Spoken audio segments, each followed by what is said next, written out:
नमो भगवते वासुदेवाय।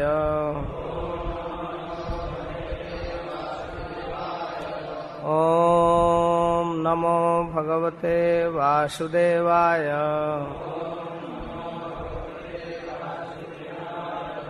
ओम नमो भगवते वासुदेवाय।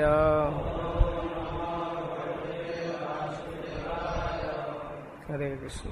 कल हम लोग पांडवों के महाप्रयाण की कथा सुने 15वां अध्याय तक। 16वें अध्याय में महाराज परीक्षित के दिग्विजय की कथा है। आप कल सुन चुके हैं। जब महाराज युधिष्ठिर को यह संवाद मिला कि भगवान इस पृथ्वी को छोड़कर चले गए, तत्काल उन्होंने अपना उत्तराधिकार महाराज परीक्षित को सौंपा और उधर मथुरा मंडल का राजा जादवों में अवशेष बजनाभ को बनाया। जैसे भगवान श्री कृष्ण और अर्जुन ममेरे फुफेरे भाई थे। अर्जुन के पुत्र अभिमन्यु और भगवान के प्रद्युम्न भाई हुए, और प्रद्युम्न के पुत्र अनिरुद्ध और अभिमन्यु के परीक्षित भाई हुए, और अनिरुद्ध के पुत्र हैं बजनाभ। तो बजनाभ के महाराज परीक्षित चाचा लगते थे। कल कथा के बाद प्रायः कई भक्तों के मन में जिज्ञासा थी। लगभग 10-12 लोग एक ही प्रश्न को कर रहे थे कि जिस समय अर्जुन भगवान के महिषियों को लेकर हस्तिनापुर आ रहे थे, तो साधारण कोल भील भगवान के पत्नियों को छीन लिए गोप, और फिर उनका हुआ क्या? यह तो असंभव बात है। जो भगवान की स्वयं शक्तियां हैं, उनको साधारण जन छीन ले, अपने बस में कर ले, यह असंभव बात। स्कंद पुराण में कथा है 4 अध्यायों में कि वो महिषियां कहीं दूसरे जगह नहीं गई थी और न कोई दूसरा छीना था। किसी भी भक्तों की जीवन में भक्ति की सबसे बड़ी कसौटी है कि वह विनम्र रहे, अपने किसी भी बल पौरुष सामर्थ्य भक्ति का अहंकार न करे। अर्जुन अजय विजेता, भगवान शिव भगवान इंद्र को भी युद्ध में पराजित करने वाला, भीष्म को भी धाराशाही करने वाला, कहीं अहंकार के समुद्र में गोता न लगाने लगे। इसलिए भगवान जाते जाते एक पत्र दिए अपने सारथी के द्वारा और कहे कि अर्जुन को यह काम सौंप देना कि वहां द्वारिका से महिषियों को लेकर सुरक्षित हस्तिनापुर पहुंचे और उनकी रक्षा करें। अर्जुन के जिम्मे एक काम सौंपा गया। अर्जुन उस पत्र को पढ़कर अपनी जिम्मेवारी समझे और लेकर हस्तिनापुर जाने लगे। लेकिन भगवान पृथ्वी को छोड़ चुके थे। अर्जुन का वह बल पौरुष जो विश्व विख्यात था, सर्व विदित था, वही प्रसिद्ध गांडीव, वही रथ, सब कुछ, लेकिन वह सारथी नहीं था। बस एक कमी थी। और बीच रास्ते में अनेक रथों पर महिषियों को बैठा कर लेकर जा रहे थे, और रास्ते में साधारण वेश में स्वयं भगवान, दूसरा कोई नहीं, साधारण वेश में जनजातियों के रूप में कोल भील गोप के रूप में घेर लिए और साधारण लाठी डंडा तीर धनुष से अर्जुन को पराजित कर दिए। अर्जुन यह मानकर लौट गया कि आज कृष्ण के अभाव में हमारा बल काम नहीं कर रहा है। लेकिन वो महिषियां किसी दूसरे के हाथ में नहीं गईं, वो स्वयं भगवान ही उनको इस तरह किए और वो ब्रज में आ गईं। स्कंद पुराण में कथा है, तक एक दिन अचानक बजनाभ के समक्ष भगवान की रानियां दिखाई दी। वो तो राजा बन गए थे, लेकिन भगवान की सभी रानियां ब्रज में घूम रही थी। तो उनसे मिली और बजनाभ से अपनी समस्या बताने लगी। कृष्ण विरह में व्यथित थी, लेकिन भगवान के उन समस्त रानियों में कालिंदी जो थी वो प्रसन्न थी, बाकी सब दुखी थी, शोक में ग्रसित थी। तो सब लोगों ने मिलकर कालिंदी जी से कहा कि आप कृपा करके बताइए कि प्रियतम के जाने के बाद भी आप प्रसन्न क्यों हैं? तो कालिंदी जी बताई कि यह तो हमारा सौभाग्य है कि मुझे अपने प्रियतम के वियोग हुआ ही नहीं। जब ब्रज में रहे तब भी मेरे साथ विहार किए, और द्वारिका में रहे तब भी, और आज पुनः मैं ब्रज में हूँ, अपने स्वरूप में उनको मैं देखती हूँ, लेकिन इस रहस्य को आप नहीं जान रही, यह दुख की बात है। तो इसको कैसे जाना जाए?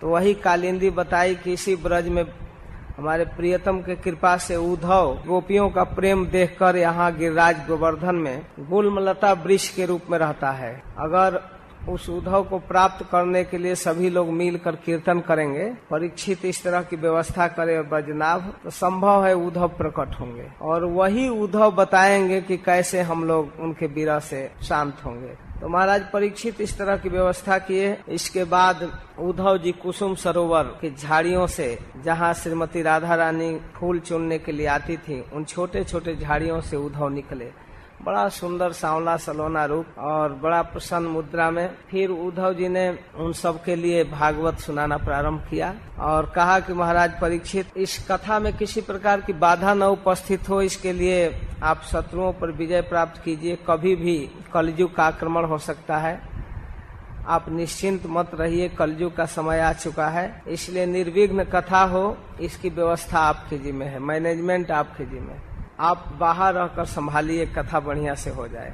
खुशी तो हुई कि चलो शत्रु से लड़ाई करने का अवसर मिला, क्षत्रिय होने के कारण प्रसन्न थे, लेकिन कथा से वंचित हो रहा हूँ, ये दुख है। तो उन्होंने उद्धव जी के चरणों में कहा कि मुझे भागवत की कथा से वंचित न किया जाए। तो कहे नहीं नहीं, इसकी चिंता मत करो, भागवत के तो सच्चा अधिकारी एकमात्र तुम ही हो। भागवत की व्यवस्था का असाधारण फल होता है। भगवान के इन पटरानियों को, यहाँ उपस्थित श्रद्धालुओं को कथा सुनने की व्यवस्था करोगे तो इसके बदले में साक्षात ब्रजेंद्र नंदन स्वरूप व्यास नंदन सुखदेव तुमको भागवत सुनाएंगे जीवन के अंत में, और तुम्हारे बाद इस भागवत की परंपरा एक अस्थायी रूप में बनेगी और तुम्हारी कृपा से आने वाले वैष्णव भी भागवत सुनते रहेंगे। यह उद्धव जी का वरदान था। तो इस प्रकार उद्धव जी भागवत सुनाए और भागवत सुन करके वहाँ उपस्थित सभी लोग लगभग कृष्ण कॉन्शियसनेस हो गए, पूरा विरह चला गया। और वहाँ वर्णन है कि भगवान की पटरानियां अपने प्रियतम के संग सुख का लाभ प्राप्त की और फिर भगवत धाम को चली गई उद्धव जी की कथा सुनने के। तो ये संक्षेप में कथा है। इसको सूत गोस्वामी कथा के वक्ता श्रोता आदि के विविध लक्षण के साथ अध्याय पूरा करते हैं, 4 अध्याय। लेकिन मुझे केवल इस बात को बताना था कि भगवान की प्राणियों को कोई दूसरा साधारण गोप कोल भी नहीं छीने थे, स्वयं भगवान छीने थे, और अर्जुन के अंदर अहंकार न आ जाए इसके लिए। सूत गोस्वामी कहते हैं कि जिस प्रकार परीक्षित के जन्म के समय ज्योतिषियों ने उद्घोषणा किया था, ठीक हूबहू सारे गुण महाराज परीक्षित में विद्यमान, सारे गुण उसी प्रकार धैर्य, ज्ञान, बल, पौरुष, सौंदर्य सब कुछ उनमें था। फिर उन्होंने उत्तर की पुत्री इरावती से विवाह किया और 4 पुत्रों का जन्म दिया, जन्मेजय आदि। और फिर कृपाचार्य जो महाभारत युद्ध में बचे हुए थे, उनको अपना आचार्य बनाकर 3 अश्वमेध यज्ञ किए, बहुत महत्वपूर्ण यज्ञ। महाराज परीक्षित की यज्ञ की सबसे बड़ी विशेषता है, देवता प्रकट होकर अपना भाग लेते थे, सब लोग देखते थे वो अपना यज्ञ के भाग ग्रहण कर रहे हैं देवता लोग। इस प्रकार एक बार की बात है, महाराज परीक्षित दिग्विजय के लिए घूम रहे थे, तो उन्होंने देखा कि एक शूद्र के रूप में कलयुग राजा का वेश धारण किया है और एक गाय और बैल के जोड़ों को मार रहा है, पैर से मार रहा है। तब उन्होंने उस कलयुग को, जो राजा का वेश धारण किया था, बल पूर्वक पकड़कर दंडित किया। तब तक शौनक जी प्रश्न करते हैं, वो बल पूर्वक पकड़कर दंडित किए, गाय को ठोकर से पैर से मार रहा था और उसको छोड़ दिए, जान से नहीं मारे। कलयुग को केवल दंड देकर क्यों छोड़ दिए? उसको तो जान से मार देना चाहिए। वह अधम गाय को लात से मारा था और महाराज परीक्षित, अर्जुन के वंशधर, भगवान के भक्त, और उसको जीवित छोड़ दिए, उसको तो मार देना चाहिए था। इसमें निश्चित रूप से कोई रहस्य है, क्यों छोड़ दिए? इस कथा को और रोचक बना रहे हैं शौनक जी। ऐसे तो सूत गोस्वामी कह ही रहे थे, लेकिन बीच में रोककर और रोचक बना रहे हैं। कह रहे हैं कि निश्चित रूप से इस प्रसंग में भगवान की कोई रहस्यमय लीला है या महाराज परीक्षित की कोई महान तात्पर्य है, अभिप्राय है। तो आप अवश्य इस कथा को कहिए, क्योंकि दूसरी बातों को व्यर्थ चर्चा करने से कोई लाभ नहीं, इसमें तो आयु ही व्यर्थ बीतती है। जिस बातों से भगवान का संबंध नहीं हो, उन बातों में व्यर्थ का समय नहीं बिताना चाहिए। आप कृपा करके कहिए और निश्चिंत होकर कथा कहिए, सूत गोस्वामी से कह रहे हैं। क्योंकि हम लोग इस सत्र में साक्षात मृत्यु को, यमराज को यहाँ समित कर्म में दीक्षित कर दिए हैं, वहाँ चुपचाप बैठा, जब तक कथा होगा तब तक किसी की मृत्यु नहीं होगी, आप निश्चिंत कथा कहिए, कोई हलचल नहीं। इस जगत में सबसे महत्वपूर्ण बात है भगवान की लीला कथा का श्रवण। इस तरह अगर समय मिले, अवसर मिले तो भगवान की कथा सुनना चाहिए, लेकिन सब तरह का सुयोग मिले, अवसर मिले, शरीर स्वस्थ हो, सब चीज ठीक हो, लेकिन कथा नहीं मिलता है तो एक अफसोस करते हुए शौनक जी कहते हैं, अहो निर्लोके पीबेत हरिलीला मृतम बच न कश्चिन मृयते तावद याव दास्त इहांतकः एतदर्थम ही भगवान आहुतः परमर्षि भी अहो निर्लोके पिएत हरिलीला मृतम बच। जब तक जमराज यहाँ बैठे हैं तो ये मृत्यु का काम पोस्टपोन्ड है और तब तक किसी की मृत्यु होगी नहीं। मृत्यु से ग्रस्त मनुष्य लोग जिसको एकदम मरना निश्चित है, उनको भगवान की लीला सुधा का पान करना चाहिए।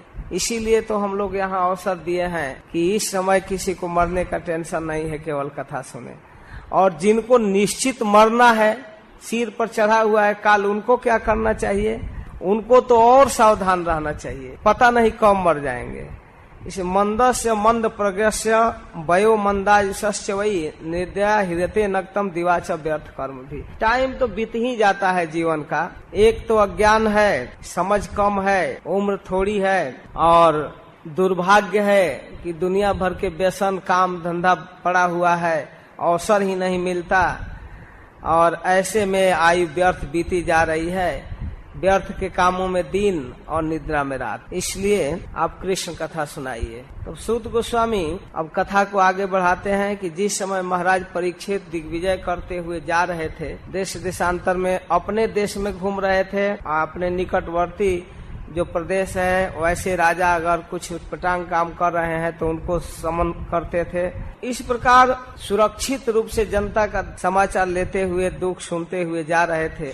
हमेशा सावधान रहते थे कि कहीं भी किसी भी जनता को कोई दुख न हो, इसको देखते थे और युद्ध का अवसर आने से घबराते नहीं थे। उससे उनको बहुत प्रसन्नता होती थी। दिग्विजय करते हुए उनके साथ सेनाएं भी चलती थी, पैदल सेना, हाथी, घोड़ा, रथ सब चलता था। तो इस प्रकार घूमते हुए महाराज भद्रास्वम केतुमालम च भारतम चौतरान कुरुन किम पुरुषादेन वर्षाणी विजित्य जगृहे बलिम तत्र तत्रोपशीर्णमान स्वपूर्वेशा महात्मनाम प्रगीयमाणम च जसः कृष्ण महात्म सूचकम। जहाँ जहाँ जाते थे, भद्रा, सुकेतु, माल, भारत, उत्तर कुरु, किम पुरुष, सभी वर्षों में सभी राजा लोग उनको सम्मान करते थे, उनकी प्रशंसा करते थे और सब जगह भगवान कृष्ण की महिमा इनको सुनने को मिलता है। इनके पूर्वजों की कथा और पूर्वजों के साथ अर्जुन के साथ कृष्ण की कथा सुनने को मिलती, बहुत प्रसन्न होते थे कथा को सुनने। आत्मानम च परित्रात अस्वस्थामनोस्त तेजस स्नेहम च विष्णु पार्थानाम तेषाम भक्तिम च केशवे। महाराज परीक्षित जब यह सुनते थे कि वह श्री कृष्ण हमारे पितामहों के साथ कितना स्नेह किए, पितामहों की बात छोड़िए, हमारे शरीर को माता के गर्भ में रक्षा किए अस्वस्थामा के ब्रह्मास्त्र से, यह सुन करके भगवान कृष्ण के प्रति इनका स्नेह, इनका प्रेम और बढ़ जाता था। जो लोग इस प्रकार का चरित्र सुनाते थे उनको महाराज स्पेशल गिफ्ट देते थे, स्पेशल दान, बहुमूल्य वस्त्र, मणियों का हार उपहार के रूप में देते थे। इस बात को हमेशा याद करते थे। वे सुनते थे कि भगवान किस प्रकार प्रेम परिवश होकर सारथी बने, पार्षद बने, सेवक बने, सखा बने, दूत बने और महाभारत युद्ध जितना दिन तक चला विरासन में बैठ करके उस शिविर की रक्षा करते रहे। स्निग्धेषु पांडुषु जगत प्रणंतिम च विष्णु भक्तिम करोत नृपति चरणारविंदे। ये सुन कर महाराज परीक्षित एकदम कातर हो जाते थे, किस प्रकार भगवान हमारे पितामहों की रक्षा किए हैं। शिविर का पहरा करते थे, महाराज युधिष्ठिर के साथ पीछे पीछे चलते थे, उनके सामने उनको प्रणाम करते थे। पांडवों के चरणों में संपूर्ण विश्व को झुका दिया। भगवान कृष्ण हमारे पितामहों के चरणों में संपूर्ण विश्व को झुका दिया। भक्तिम करोत नृपति चरणारविंदे। यह याद करके महाराज परीक्षित के हृदय में कृष्ण की भक्ति और बढ़ जाती थी। ऐसे देखते हुए जा रहे थे, तब तक महाराज परीक्षित की एक दृष्टि पड़ती है एक गाय और बैल के जोड़े को देख रहे हैं कि बैल के 4 पैर होना चाहिए, उसमें 3 टूट चुका है, 1 पैर पर है, और गाय अत्यंत आंसू गिराते हुए रो रही है, बड़ा दुखनी है, उसके आंख से झरझर आंसू गिर रहा है, और दोनों आपस में बात कर रहे हैं। महाराज परीक्षित इस दृश्य को देख रहे हैं। तो जो बैल है वो प्रश्न करता है गाय से कि हे कल्याणी, तुम कुशल से हो ना, तुम इतना दुखी क्यों हो? वो खुद दुखी है, उसका टांग टूटा हुआ है, लेकिन पूछ रहा है गाय से। और वास्तव में दोनों गाय और बैल, गाय के रूप में पृथ्वी थी और बैल के रूप में धर्म। महाराज परीक्षित इस दुख को देख रहे हैं, दृश्य को। धर्म रूप वृषभ प्रश्न करता है कि आप कुशल से हैं ना? आपके आंखों में गिरते हुए झरते हुए आंसू को देखने से ऐसा लगता है कोई बहुत बड़ा निकटतम प्रियतम का वियोग हो गया है। तुम किसके लिए चिंता कर रही हो? क्या हमारे लिए दुखी हो? हमारे टांग टूटने से तुम दुखी हो गई हो? क्यों इस तरह दुखी हो? इस समय कलयुग का प्रभाव आ गया है, चारों तरफ दुर्भिक्ष, दुख, संकट, रोग बढ़ गया है, राक्षस जैसे राजा हो गए हैं, जनता को ही सता रहे हैं, खा रहे हैं, ब्राह्मण लोग कुकर्मी हो गए हैं, वेद उनके हाथ में पड़ा हुआ है, धर्म कर्म कुछ जानते नहीं। वास्तव में ऐसे राजाओं और ब्राह्मणों के चंगुल में पड़कर तुम दुखी महसूस कर रही हो।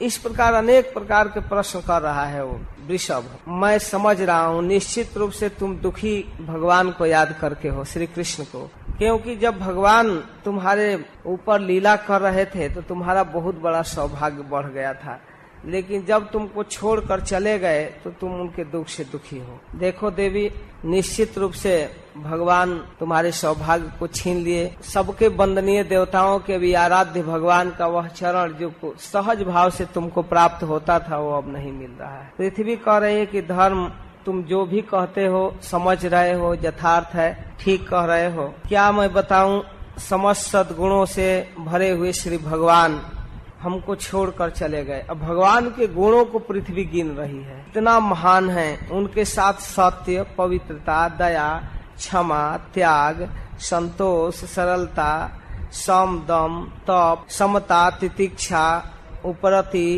शास्त्र विचार, ज्ञान, वैराग, ऐश्वर्य, वीरता, तेज, बल, स्मृति, स्वतंत्रता, कौशल, कांति, धैर्य, कोमलता, निर्भीकता, विनय, शील, साहस, उत्साह, सौभाग्य, गंभीरता, स्थिरता, आस्तिकता, कीर्ति, गौरव और निरहंकारिता। ये 39 अप्राकृत गुण जो भगवान में हैं, वो सारे गुण नित्य निरंतर भगवान के साथ रहते हैं, लेकिन सारे गुणों के आश्रय स्वरूप भगवान जब चले गए तो इस पृथ्वी से भी वो सारा सद्गुण चला गया। यह सबसे दुख की बात है। इस लोक में रहने वाले लोगों के अंदर भी वो गुण नहीं है, और अब यह पृथ्वी पापमय कलयुग के दृष्टि कुदृष्टि के शिकार हो गई है। यही मुझको बहुत दुख दे रही है। आपस में दोनों बात कर रहे हैं, इसलिए तुम्हारे जैसे महान धर्म दुखी है, देवता दुखी हैं, ऋषिगण दुखी हैं, भगवान के भक्त साधु महात्मा दुखी हैं। इस प्रकार अनेक दुखों से मैं दुखी हूँ। मेरे दुख का कोई एक कारण नहीं है। क्या अपने दुखों को बताऊं? भगवान मुझे अभागिनी को छोड़कर चले गए। वास्तव में धर्म मैं क्या बताऊं, मुझे अपने सौभाग्य का अहंकार हो गया, इसलिए वो मुझे छोड़ दिए। दोनों आपस में बात कर रहे हैं। तब तक महाराज परीक्षित वहां पहुंचते हैं। परीक्षित महाराज देखे कि एक राजा का वेश धारण किया है, लेकिन व्यवहार से, स्वरूप से शूद्र है। धर्म और पृथ्वी को पैरों से मार रहा है, हाथ में डंडा लिया है, पीट रहा है गाय बैल के जोड़े को। महाराज परीक्षित देखते ही एकदम क्रोध में आग बबूला हो गए। तुरंत उनको क्रोध आ गया। एक पैर पर खड़ा है बैल, उसका पैर कौन काट दिया? और ये धर्मोपयोगी गाय जो हविष्य के लिए, यज्ञ के लिए हवन की सामग्री देती है, घी देती है, उसकी ये दुर्दशा महाराज अपने मन में सोच रहे हैं। उसको इस प्रकार दुख, दुबली पतली आंखों में आंसू, इस तरह सताई जा रही है। कौन ऐसा किया है इसकी दुर्दशा? महाराज तुरंत ही अपने रथ से उतर करके अपना धनुष चढ़ाए कलयुग को मारने के लिए और कहने लगे, अरे तू कौन है दुष्ट नीच? अभी अर्जुन का वंशधर परीक्षित जीवित है, इस राज्य में तू इस प्रकार का राजा का वेश नट का जैसा बनाया है, तुम निश्चित रूप से शूद्र है, नीच है, तुमको जीवित नहीं छोड़ूंगा। हमारे दादा अर्जुन और भगवान कृष्ण के जाने के बाद अभी तुरंत ही इस तरह तुम्हारा साहस, अभी तुमको पता नहीं है कि अर्जुन का वंशधर परीक्षित जीवित है और तुम इन निरपराध पशुओं को ऐसे सता रहे हो। अब महाराज उस शूद्र रूपधारी राजा वेशधारी कलयुग को मारने के लिए धनुष जे उठाए और मारने के विषय में सोचने लगे। डांट रहे हैं तो अपराधी है, वध करने के योग्य है, तब तो वो सहम गया। तो इसके पहले विचार करने लगे महाराज परीक्षित कि कहीं मैं गलत स्थिति में न हो जाऊं, कन्फर्म हो जाना चाहिए कि इनको दुख कौन दिया है। ये राजा वेशधारी कलयुग ही दुख दिया है, कलयुग है कौन है इसको नहीं समझ रहे थे। कन्फर्म करने के लिए साक्षात धर्म स्वरूप बैल से ही पूछते हैं, आप बतलाइए आपके 3 पैर किसने तोड़ा है, आप इस तरह से दुखी क्यों हैं? हे धेनु पुत्र, आप शोक न करें, मैं दुष्टों को दंड देने वाला हूँ, आप निर्भय हो जाइए और स्पष्ट रूप से बताइए कि आपको किसने दुख दिया है, किसने आपके पैर को तोड़ा है। और पृथ्वी से भी कहते हैं, हे देवी, जिन दुष्टों ने तुमको दुख दिया है और जिसके उपद्रव से तुम दुखी होकर रो रही हो, वह किसी भी प्रकार सुख से नहीं रह सकता। निश्चित रूप से चाहे वह कोई भी हो, स्वर्ग में रहने वाला देवता भी होगा तो उसके सुसज्जित बाजूबंद और मुकुट से सुसज्जित सिर और बाह को काट लूंगा अपने इस तलवार से, जीवित नहीं छोड़ूंगा। तुम उस व्यक्ति का नाम बताओ किसके कारण तुम दुखी हो, कौन तुमको दुख दे रहा है। इस तरह से इस महान पांडवों की कीर्ति में किसने कलंक लगाया है। हमारे राज्य में इस प्रकार के पशुओं को दुख, गाय और बैल को, ऐसा संभव नहीं है, तुम बताओ। दोनों से पूछ रहे हैं। महाराज के मन में आया कि अगर एकाएक मैं इस राजा वेशधारी पर शंका करके अगर मैं इसको मार दूं तो हो सकता है गलत हो, कन्फर्म हो जाना चाहिए। तब धर्म कहता है कि हे महाराज, आप पांडु महाराज के वंशधर हैं, आपके वंश में सभी लोग भगवान के समर्पित भक्त हुए हैं। आपके पूर्वजों ने कृष्ण की ऐसी भक्ति किया कि उनको अपना दास बना लिया। भगवान आपके पूर्वजों के सारथी बने, सेवक बने, दूत बने, क्या नहीं बने। आपकी ये भक्ति, धर्म के प्रति निष्ठा परंपरा से आ रही है, आपके पूर्वजों का देन है। जिन भक्ति के प्रभाव से आपके पूर्वजों ने कृष्ण को, भगवान को वश में किया, उसी वंश में उत्पन्न आप जो भी बोल रहे हैं उचित बोल रहे हैं। आप निश्चित रूप से हमारी सहायता कर सकते हैं, लेकिन जहाँ तक यह सवाल है कि मुझे कौन दुख दिया है, इस विषय को मैं नहीं बता सकता हूँ। इसका कारण यह है, कोई इस दुख के कारण को प्रारब्ध को कहता है, कोई कर्म को कहता है, कोई काल को, कोई स्वभाव को, कोई ईश्वर। हम समझ नहीं पा रहे हैं कि हमारे दुख का कौन कारण है। हमारा प्रारब्ध है, बुरा कर्म है, कि परिस्थिति ही ऐसी आ गई है, काल जिससे हम दुखी हैं, या हमारा स्वभाव हमको दुखी कर रहा है। कभी कभी सारा चीज ठीक ठाक है लेकिन अपना स्वभाव दुखी रहने का है, तो सुख में भी दुख बुद्धि करके टेंशन में रहता। अब इनमें कौन मत ठीक है, आप ही विचार कर लीजिए, मैं क्या बताऊं, मैं क्यों दुखी हूं, आप स्वयं विचार कर लीजिए। तो परीक्षित महाराज तुरंत समझ गए। धर्म का तत्व इस प्रकार बोलने वाले आप साक्षात धर्मराज हैं, धर्मदेव हैं। अवश्य ही आप वृषभ के रूप में धर्म हैं। आप अपने दुख का कारण इसलिए नहीं बता रहे हैं कि अधर्म करने वालों को जो नरक आदि दुख होता है वही चुगली करने वाले को भी होता। यहाँ कह रहे हैं कि धर्मम ब्रवीषि धर्मज्ञ धर्मोसि वृष रूप धिक यदा धर्म कृत स्थानम सूचकस्यापि तद भवेत। अगर कोई गलत काम किया है तो गलत काम की सूचना देने वाले को भी उसी तरह का दंड मिलता है, क्योंकि गलत बात की प्रचार नहीं होना चाहिए। तो गलत हो ही गया, अपने आप में गलत है और उसका प्रचार करेंगे तो अधिक लोग उस बात, गलत संवाद को सुनेंगे, तो ये उचित नहीं है। जैसे आजकल के मीडिया वाले केवल यही करते हैं, जितना गलत न्यूज हो वही देते हैं और इससे समाज को सुख नहीं मिलता और दुख बढ़ता जाता है। जो गलत की प्रवृत्ति नहीं जानता उसे भी पता चल जाता है ऐसा गलती करना चाहिए। एक कह रहे हैं यदा धर्म कृतस्थानम सूचकस्यापि तद भवेत्। आप अपने दुख के कारण नहीं बता रहे हैं, सूचना नहीं दे रहे हैं क्योंकि अधर्म करने वाले को जो दुख होता है वही चुगली करने वाले को भी होता है। आपके दुखों का निरूपण करना बड़ा कठिन है। सतयुग में आपके 4 चरण थे, तप, पवित्रता, दया और सत्य, लेकिन 3 चरण इस समय टूट चुका है कलयुग के प्रभाव से।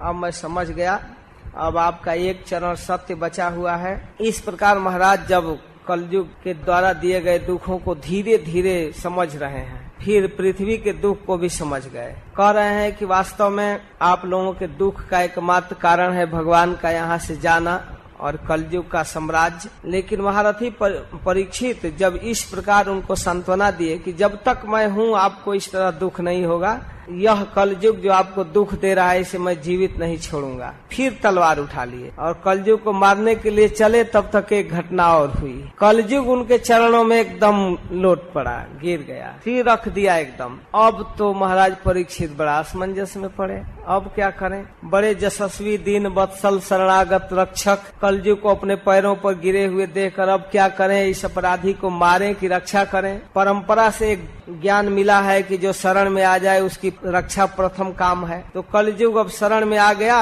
सरकार अब हमारा समय हो गया है।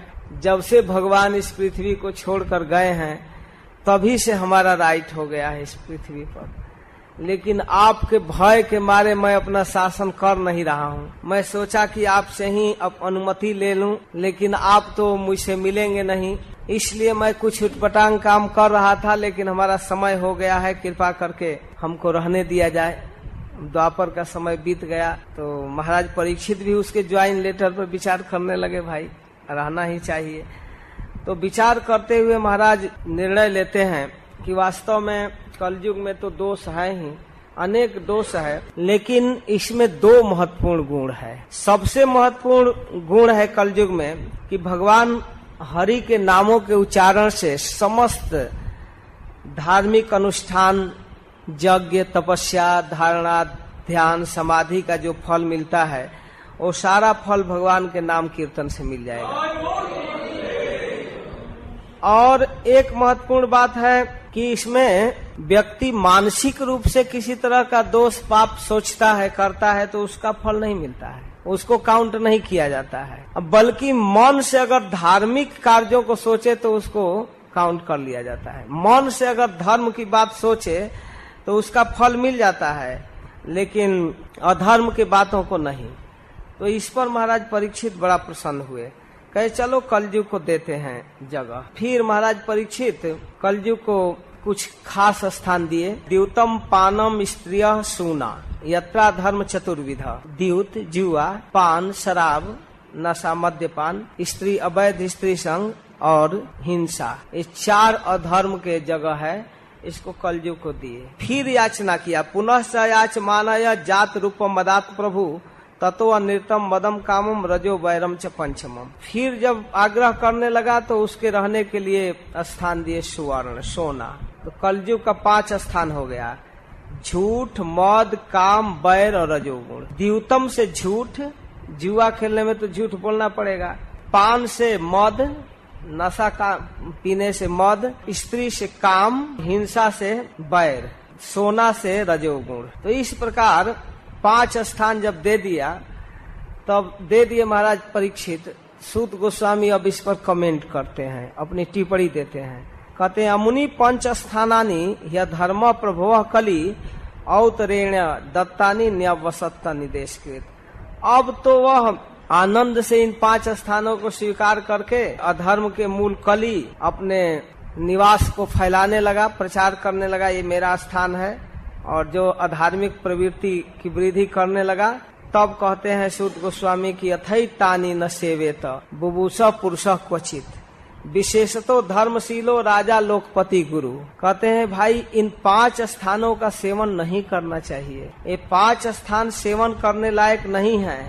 खास करके विशेषतो धर्मशीलो, जो व्यक्ति धार्मिक है, भगवान का भक्त है, राजा है और समाज का अगुआ है, लीडर है, तो ऐसे लोगों को तो इन 5 स्थानों से सावधान रहना चाहिए। इन 5 के संग्रह के फेर में नहीं पड़ना चाहिए। मुख्य रूप से लीडर को, धर्मोपदेष्टा गुरु को, प्रजा वर्ग के लौकिक नेता को और धार्मिक राजा को नहीं लेना चाहिए, इन 5 स्थानों से परहेज करना चाहिए।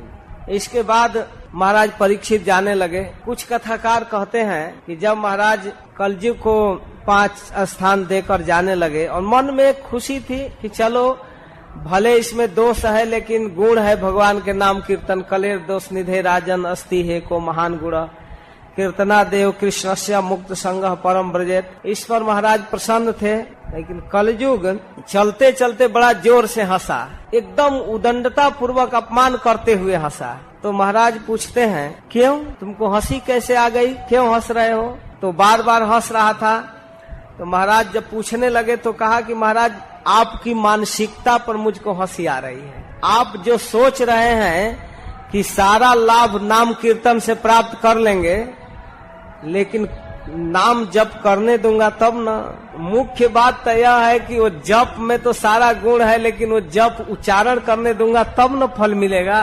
इतनी विघ्न, इतनी बाधा उपस्थित होगी कि कलयुगी लोग जान जाएंगे। तो अब तो महाराज दे चुके थे, अब क्या करें, इतना कठिन कलयुग है। इस प्रकार महाराज परीक्षित शासन कर रहे थे।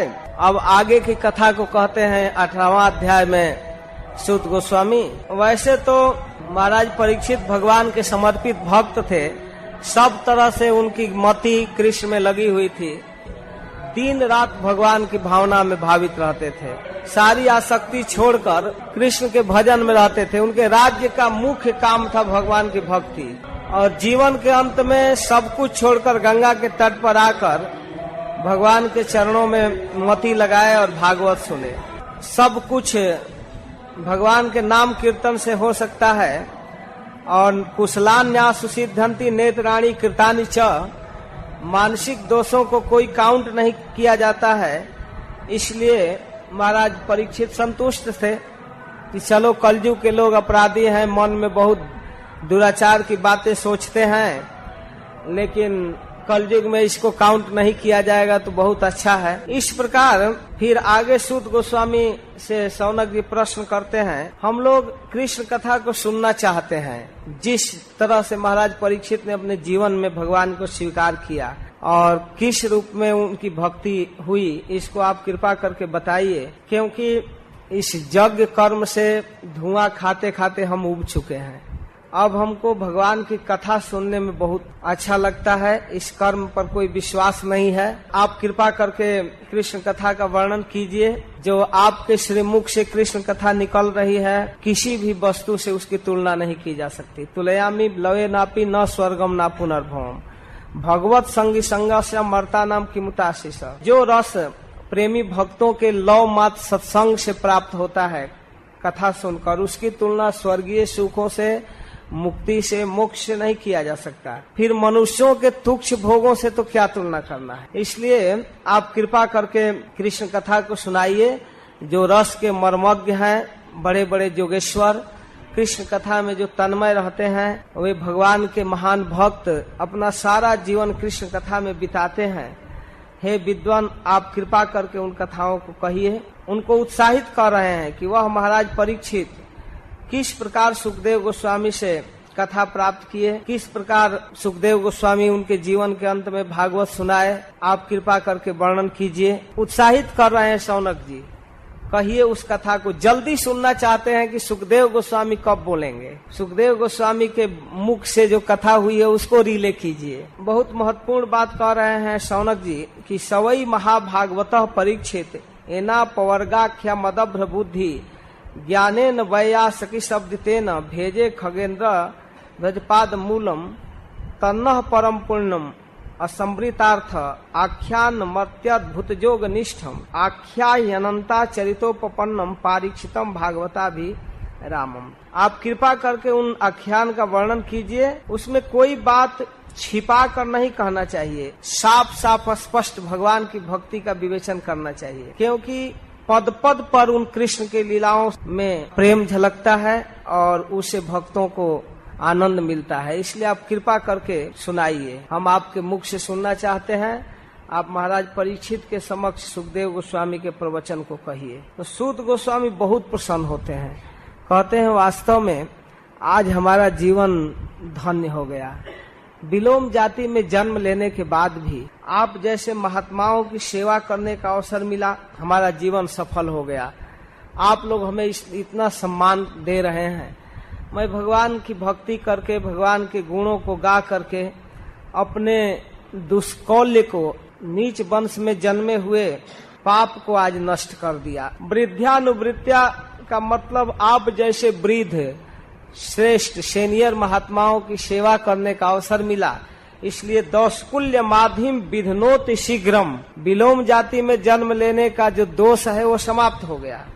महत्मानम अभिधान जोग, विलोम जाति का अर्थ है उच्च वर्ण की माता हो और निम्न वर्ण का पिता। जैसे माता ब्राह्मणी हो और पिता क्षत्रिय हो, तो उससे जो संतान उत्पन्न होता है उसको विलोमज कहते हैं, सूत कहते हैं। और इसी तरह और भी किसी दूसरे जाति में भी। तो इस तरह सूत गोस्वामी कह रहे हैं कि हम अपने इस निम्न वंश के दोष को आपकी सेवा करके पूरा कर लिया, शुद्ध कर लिया। वास्तव में अपने को कृतार्थ अनुभव कर रहे हैं, क्योंकि भगवान की कथा कहने का सौभाग्य मिला है, तो मन में जो मनोग्लानि है वो दूर हो रहा है। इसी प्रकार रामचरितमानस में एक प्रसंग है, केवट राज का नाम सुने हैं। गंगा पार करते समय भगवान राम को पार किया। जब वशिष्ठ जी और भरत जी मिलते हैं केवट से, बड़ा ही प्रेम से वशिष्ठ जी उनका वर्णन करते हैं और प्रणाम करने के लिए आता है तो जमीन पर नहीं गिरने देते हैं, पकड़ करके छाती से लगा लेते हैं और कहते हैं, अरे भैया ऐसे मत, तुम जगत पूज्य हो, भगवान राम के मित्र हो, तुम मुझे प्रणाम मत करो, हृदय से तुम्हारा स्थान यहाँ है। भरत जी उनका चरण पकड़ ले लगते हैं केवट का। केवट तो सोच सोच कर एकदम मर रहा है दैन में। राम किन्ह आपन जब वहीं थे, भयो भुवन भूषण तब वहीं थे। अपने मन में सोच रहा है कि मेरे जैसा नीच जिस दिन मुझको भगवान ने अपना बनाया, स्वीकार किया, उस दिन से मैं इस जगत का श्रृंगार हो गया हूँ। भयो भुवन भूषण तब वहीं थे, मैं इस जगत का श्रृंगार हूँ। यद्यपि मैं नीच हूँ, कई चौपाइयों में वर्णन है, लेकिन एक चौपाई अत्यंत महत्वपूर्ण मुझको छूता रहता है। राम किन्ह आपन जब वहीं थे, जब ही मुझको भगवान अपना बनाए, स्वीकार किए, भयो भुवन भूषण तब वहीं थे, मैं इस पृथ्वी का, इस भुवन का श्रृंगार हूँ। क्योंकि रघुकुल के गुरु वशिष्ठ, संपूर्ण विश्व में सुप्रसिद्ध पंडित विद्वान मुझको हृदय से मिल रहे हैं। यह सौभाग्य मेरे व्यक्तिगत व्यक्तित्व का नहीं है, ये भगवान का स्वीकृति का फल है। उन्होंने मुझे स्वीकार किया, इसलिए आज मैं इतना महान हूँ। तो इस प्रकार सूत गोस्वामी भी अनुभव कर रहे हैं कि यह हमारा दौष्कुल्य है, नीच वंश में जन्मा हुआ जो संस्कार है आज दूर हो गया, क्योंकि मैं महात्माओं की सेवा कर रहा हूँ। इस प्रकार अपने सौभाग्य का वर्णन करते हुए आगे भी कहते हैं कि निश्चित रूप से भगवान का यह पवित्र जस जो संपूर्ण जगत को पवित्र करने वाला है, अपनी शक्ति सामर्थ्य के अनुसार मैं सुनाऊंगा।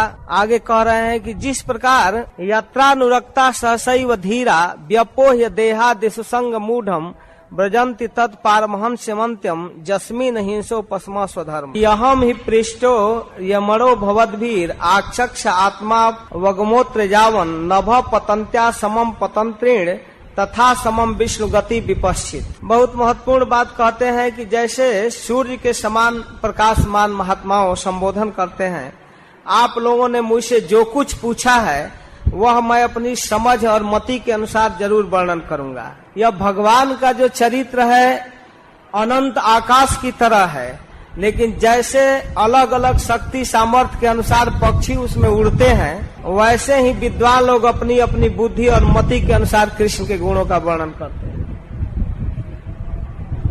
कहते हैं भगवान का चरित्र अनंत आकाश की तरह है, इसकी कोई सीमा नहीं है, लेकिन उस आकाश में भी पक्षी उड़ते हैं, तो जितनी सामर्थ्य है उतना उड़ते हैं। तो उसी प्रकार मैं भी अपने शक्ति सामर्थ्य के अनुसार कृष्ण कथा को कहूंगा। ये तो ऐसे अनंत कथा है, हरि अनंत हरि कथा अनंता। नेति नेति कही वेद पुकारे। एक दिन महाराज परीक्षित ऐसे ही मृगया के लिए वन में घूम रहे थे और घूमते घूमते उनको बहुत तेज भूख लग गया, बहुत तेज प्यास लग गई और पानी के लिए वो आसपास जगह खोजने लगे। तो उसी वन प्रदेश में एक महात्माओं का आश्रम दिखाई दिया। आश्रम में जब जाकर पानी ढूंढने लगे तो कहीं जल मिला नहीं और वहाँ एक महात्मा बड़ा ही शांत मुद्रा में समाधि में बैठा हुआ था। उसको देख करके निकट जा करके उनसे जल मांगने की कोशिश किए, लेकिन वो कुछ भी रिस्पॉन्स नहीं दिए, वो तो समाधि में थे। तो चलते चलते वो भूख प्यास से छटपटा रहे थे। महाराज परीक्षित एकाएक उस ब्राह्मण के प्रति ईर्ष्या हो गई। मैं आया हूँ, मैं चक्रवर्ती सम्राट, इस देश का राजा, और अपने घर में पानी नहीं दे रहा है, आंख बंद करके समाधि दिखा रहा है। उनको क्रोध आ गया और यहाँ कहते हैं सूत गोस्वामी की इनके जीवन का यह प्रथम अवसर था कि ब्राह्मण पर क्रोध आया था। और इस प्रकार वहाँ से लौटते समय जब चल दिए तो आश्रम के बगल में एक मरा हुआ सांप पड़ा था, उसको अपने धनुष से उठाए और ले जाकर उस महात्मा के गले में डाल दिए, फिर चले गए। मन में बात आई कि नेत्र बंद करके ढोंग कर रहा है तो चलो इसका स्वागत कर देते हैं, मरा हुआ सांप डाल देते। अपमान कर दिए। लेकिन उस समीक मुनि का एक तेजस्वी पुत्र था श्रृंगी, वहीं खेल रहा था। दूसरे ऋषि कुमारों ने बताया कि वो जो राजा आया था ना, तुम्हारे पिता के गला में मरा हुआ सांप डालकर चला गया। राजा मेरे पिता के साथ दुर्व्यवहार किया है, ऐसा सुनकर वह ब्राह्मण एकदम क्रोध से आग बबूला हो गया, ब्राह्मण कुमार, और तुरंत श्राप दिया और कहता अरे नरपति कहलाने वाले एक उच्छिष्ट भोजी कौए के समान, ब्राह्मणों की कृपा से जीने वाले, ब्राह्मणों के दास होकर दरवाजे पर पहरा देने वाले क्षत्रिय, संपूर्ण भूमंडल की पृथ्वी का धन ब्राह्मणों का है। ये क्षत्रिय नौकर हैं हम ब्राह्मणों के, लेकिन ये अपने को स्वामी मानने लगा। गेट कीपर, ड्यूटी करने वाला कुत्ता अगर घर में घुसकर स्वामी जैसा व्यवहार करे तो उसे उचित दंड देना चाहिए। पहरा करने वाले कुत्ते को घर में घुसने का कहाँ अधिकार है? और ये तिरस्कार किया। अभी मैं इसको श्राप देता हूँ। भगवान श्री कृष्ण जब इस पृथ्वी को छोड़कर चले गए तो ये उदंड क्षत्रिय धर्म की मर्यादा का पालन नहीं कर रहे हैं। आज मैं दंड देता हूँ, देखो मेरे तपोबल को। और श्राप दिया कि एक कुलंगार परीक्षित मेरे पिता का अपमान किया है, मर्यादा का उल्लंघन किया है, इसलिए मेरी प्रेरणा से आज के 7वें दिन इसको तक्षक डसेगा और मृत्यु को प्राप्त होगा। अब बालक तो एकदम श्राप दे दिया क्रोध में, और उधर श्राप दिया और श्राप देकर के अपने पिता के पास आया और आकर लगा रोने पिताजी के पास, उनके देह पर गिर कर रोने लगा। तब तक समीक की समाधि टूट गई। तो समाधि टूटी तो रोना चिल्लाना सुनकर आंख खोले, और आंख खोलने के बाद जब देखते हैं क्यों रो रहे हो बेटा, क्या बात है, तब सारी कथा सुनाया कि वो राजा आया था, ऐसा किया वैसा किया, आपके गले में सांप डाल दिया, मैं उसको अपमान का बदला का मजा चखा दिया, श्राप दे दिया हूँ, अपनी खूब वर्णन कर रहा है। तब यह सुन करके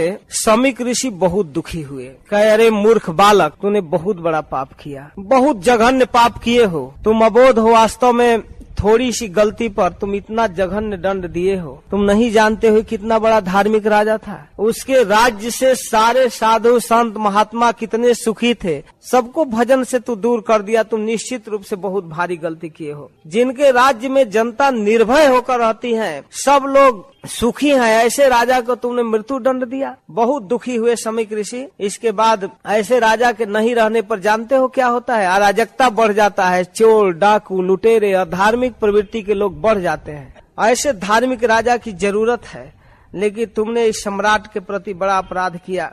फिर भी समीक ऋषि भगवान के चरणों में प्रार्थना करते हैं, प्रभु नासमझ बालक ने हमारे निष्पाक सेवक राजा का अपराध किया है, आपके प्रेमी भक्त के प्रति अपराध किया, आप इसे माफ कर दीजिए। भगवान के चरणों में समीक मुनि प्रार्थना किए। वास्तव में भगवान के भक्तों में बदला लेने की क्षमता है, फिर भी वे दूसरों के द्वारा किए गए अपमान, धोखेबाजी, गाली गलौज, आक्षेप का कोई प्रतिकार नहीं करते। यही है साधुता। कई जगह भागवत में हम पढ़ते हैं कि साधु का परिभाषा है सहनशीलता। सीधा एक शब्द में कहा जाए साधु माने सहनशील। तृणादपि सुनीचे न तरोरी व सही सुना, अमानिना मान देना कीर्तनीय सदाहरी, बस एक परिभाषा है। साधु का स्वभाव है तिरस्कृता विप्रलब्धा सप्ता क्षिप्ता हता अपि नाश्य तत्प्रतिकुर्वन्ति तद भक्ता प्रभोपि, बदला में कुछ आक्षेप नहीं करते हैं। इसलिए महाराज परीक्षित का जो अपमान हुआ उन्होंने उसका कोई ध्यान नहीं दिया, बल्कि शमीक मुनि ने अपने शिष्यों के द्वारा सूचना भेजा कि महाराज आपके जीवन में केवल अब 7 दिन बाकी है, अबोध बालक ने श्राप दिया है। इस संवाद को सुनकर महाराज परीक्षित कितना प्रसन्न हुए कि उतनी प्रसन्नता किसी को बहुत बड़ा सुख साम्राज्य मिलने पर भी नहीं होगा। महाराज बहुत प्रसन्न हो गए। महाराज अपनी प्रसन्नता से तुरंत ही अपना राज सिंहासन, अपना राज मुकुट अपने बड़े पुत्र जन्मेजय को दिए और विचार किए कि वास्तव में ऋषि कुमार ने मुझको जीवन का 7 दिन पहले सूचना दे दिया मृत्यु का। ऐसा सौभाग्य तो किसी को प्राप्त नहीं हुआ है। यह पता चल जाए कि हमको इस दिन शरीर छोड़ना है, ऐसा किसी को नहीं हो सकता। वास्तव में मुझ पर ब्राह्मणों की कृपा है। ब्राह्मणों की क्रोधाग्नि आज ही मेरे राज सेना और भरे खजाने को जलाकर भस्म कर दे। घर पर आकर ये सोच रहे थे कि मैंने बहुत बड़ा अपराध किया, अभी सूचना नहीं मिला था, उसके पहले ही महाराज सोच रहे थे। घर पर आए तो होश, कुछ लोग कहते हैं कि जब अपना मुकुट निकाल कर रखे तब होश आया। जो सोना का मुकुट रखे थे तो कलयुग सवार था। आज जब घर पर आए तो इनके मन में आया कि अरे बहुत बड़ा अपराध हुआ। इस चिंता में पड़े हुए थे, तब तक सूचना मिल गई। सूचना मिल गई तो एकदम आसक्ति रहित होकर गंगा के तट पर जाकर बैठ गए और पुत्र को राज दे दिए। अनशन व्रत के लिए बैठ गए और यह संवाद जब सारे विश्व में फैला कि महाराज परीक्षित अचानक अनशन व्रत के लिए गंगा तट पर आ गए हैं, तो सब जगह से राजर्षि, देवर्षि, ब्रह्मर्षि आने लगे। अत्रि, वशिष्ठ, च्यवन, शरद्वान, अरिष्टनेमि, भृगु, अंगिरा, पराशर, विश्वामित्र, परशुराम, उतथ्य, भरद्वाज, गौतम, पिपलाद, मैत्रेय और कौशव, अगस्त, भगवान व्यासदेव, देवर्षि नारद इत्यादि सभी लोग वहाँ उपस्थित, एक से एक ऋषि वहाँ जुटे हैं। और सब जब जुट गए तो महाराज परीक्षित कहते हैं कि हमारा सौभाग्य है, यद्यपि मैं ब्राह्मणों के चरणों में अपराध किया है, निश्चित रूप से मुझसे बहुत भारी गलती हुई है, लेकिन हम आज धन्य हैं कि इस अवसर पर इतने महात्माओं के बीच हैं। और निश्चित रूप से इस राजवंश द्वारा निंदित कर्म हुआ है, फिर भी ब्राह्मणों की कृपा है, यहाँ आप जुटे हैं। और मैं देह गेह में आसक्त एक साधारण जीव और आप लोगों के बीच में पड़ा हूँ। आप कृपा करके सभी लोग मिल करके भगवान कृष्ण के जस को गाइए। परीक्षित महाराज के विचार का अनुमोदन प्राय वहाँ सभी महात्माओं ने किया। साधु साधु कहकर उनकी प्रशंसा किए। सब लोग महाराज परीक्षित के विचार का अनुमोदन कर रहे थे।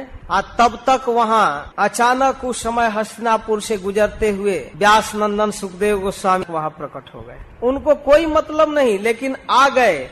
वे वर्ण और आश्रम के चिन्हों से अलग थे, अपने आप में निज लाभ से संतुष्ट थे और उनका स्वरूप इतना सुंदर, एकदम श्याम वर्ण श्री कृष्ण जैसा था। और लंबी लंबी भुजाएं, सुंदर कपोल, जांघ और 16 वर्ष की अवस्था।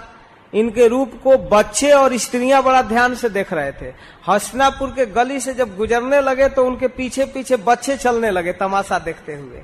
बोल नहीं रहे, एकदम प्रसन्न मुद्रा में जा रहे हैं और स्त्रियां भी जा रही हैं। सब देख रहे हैं कितना सुंदर उभरी हुई छाती, नाभि भंवर के समान, खूब सुंदर लंबी भुजाएं, घुंघराली बालें, दिगंबर वेश, देवताओं के भी तेज को भी छीन रहे थे। श्याम रंग, शरीर पर इतना सुंदर, चित्त को चुराने वाली जवानी और मधुर मुस्कान, स्त्रियों को तो एकदम आकृष्ट करते जा रहे थे अद्भुत रूप से। सब लोग उनको पहचान नहीं पा रहे थे कौन है। लेकिन जब महाराज परीक्षित के उस सभा में सुखदेव गोस्वामी उपस्थित हुए, जब ही उपस्थित हुए त्यों ही जितने सभासद, जितने ऋषि मुनि वहाँ बैठे थे, आए थे, सब लोगों ने खड़ा होकर सम्मान किया और उनको श्रेष्ठ आसन दिया। यह घटना देखकर तमाशा देखने वाले स्त्री और बालक समाज तो हतप्रभ हो गए। वाह भाई, अब उनका खेल समाप्त हो गया।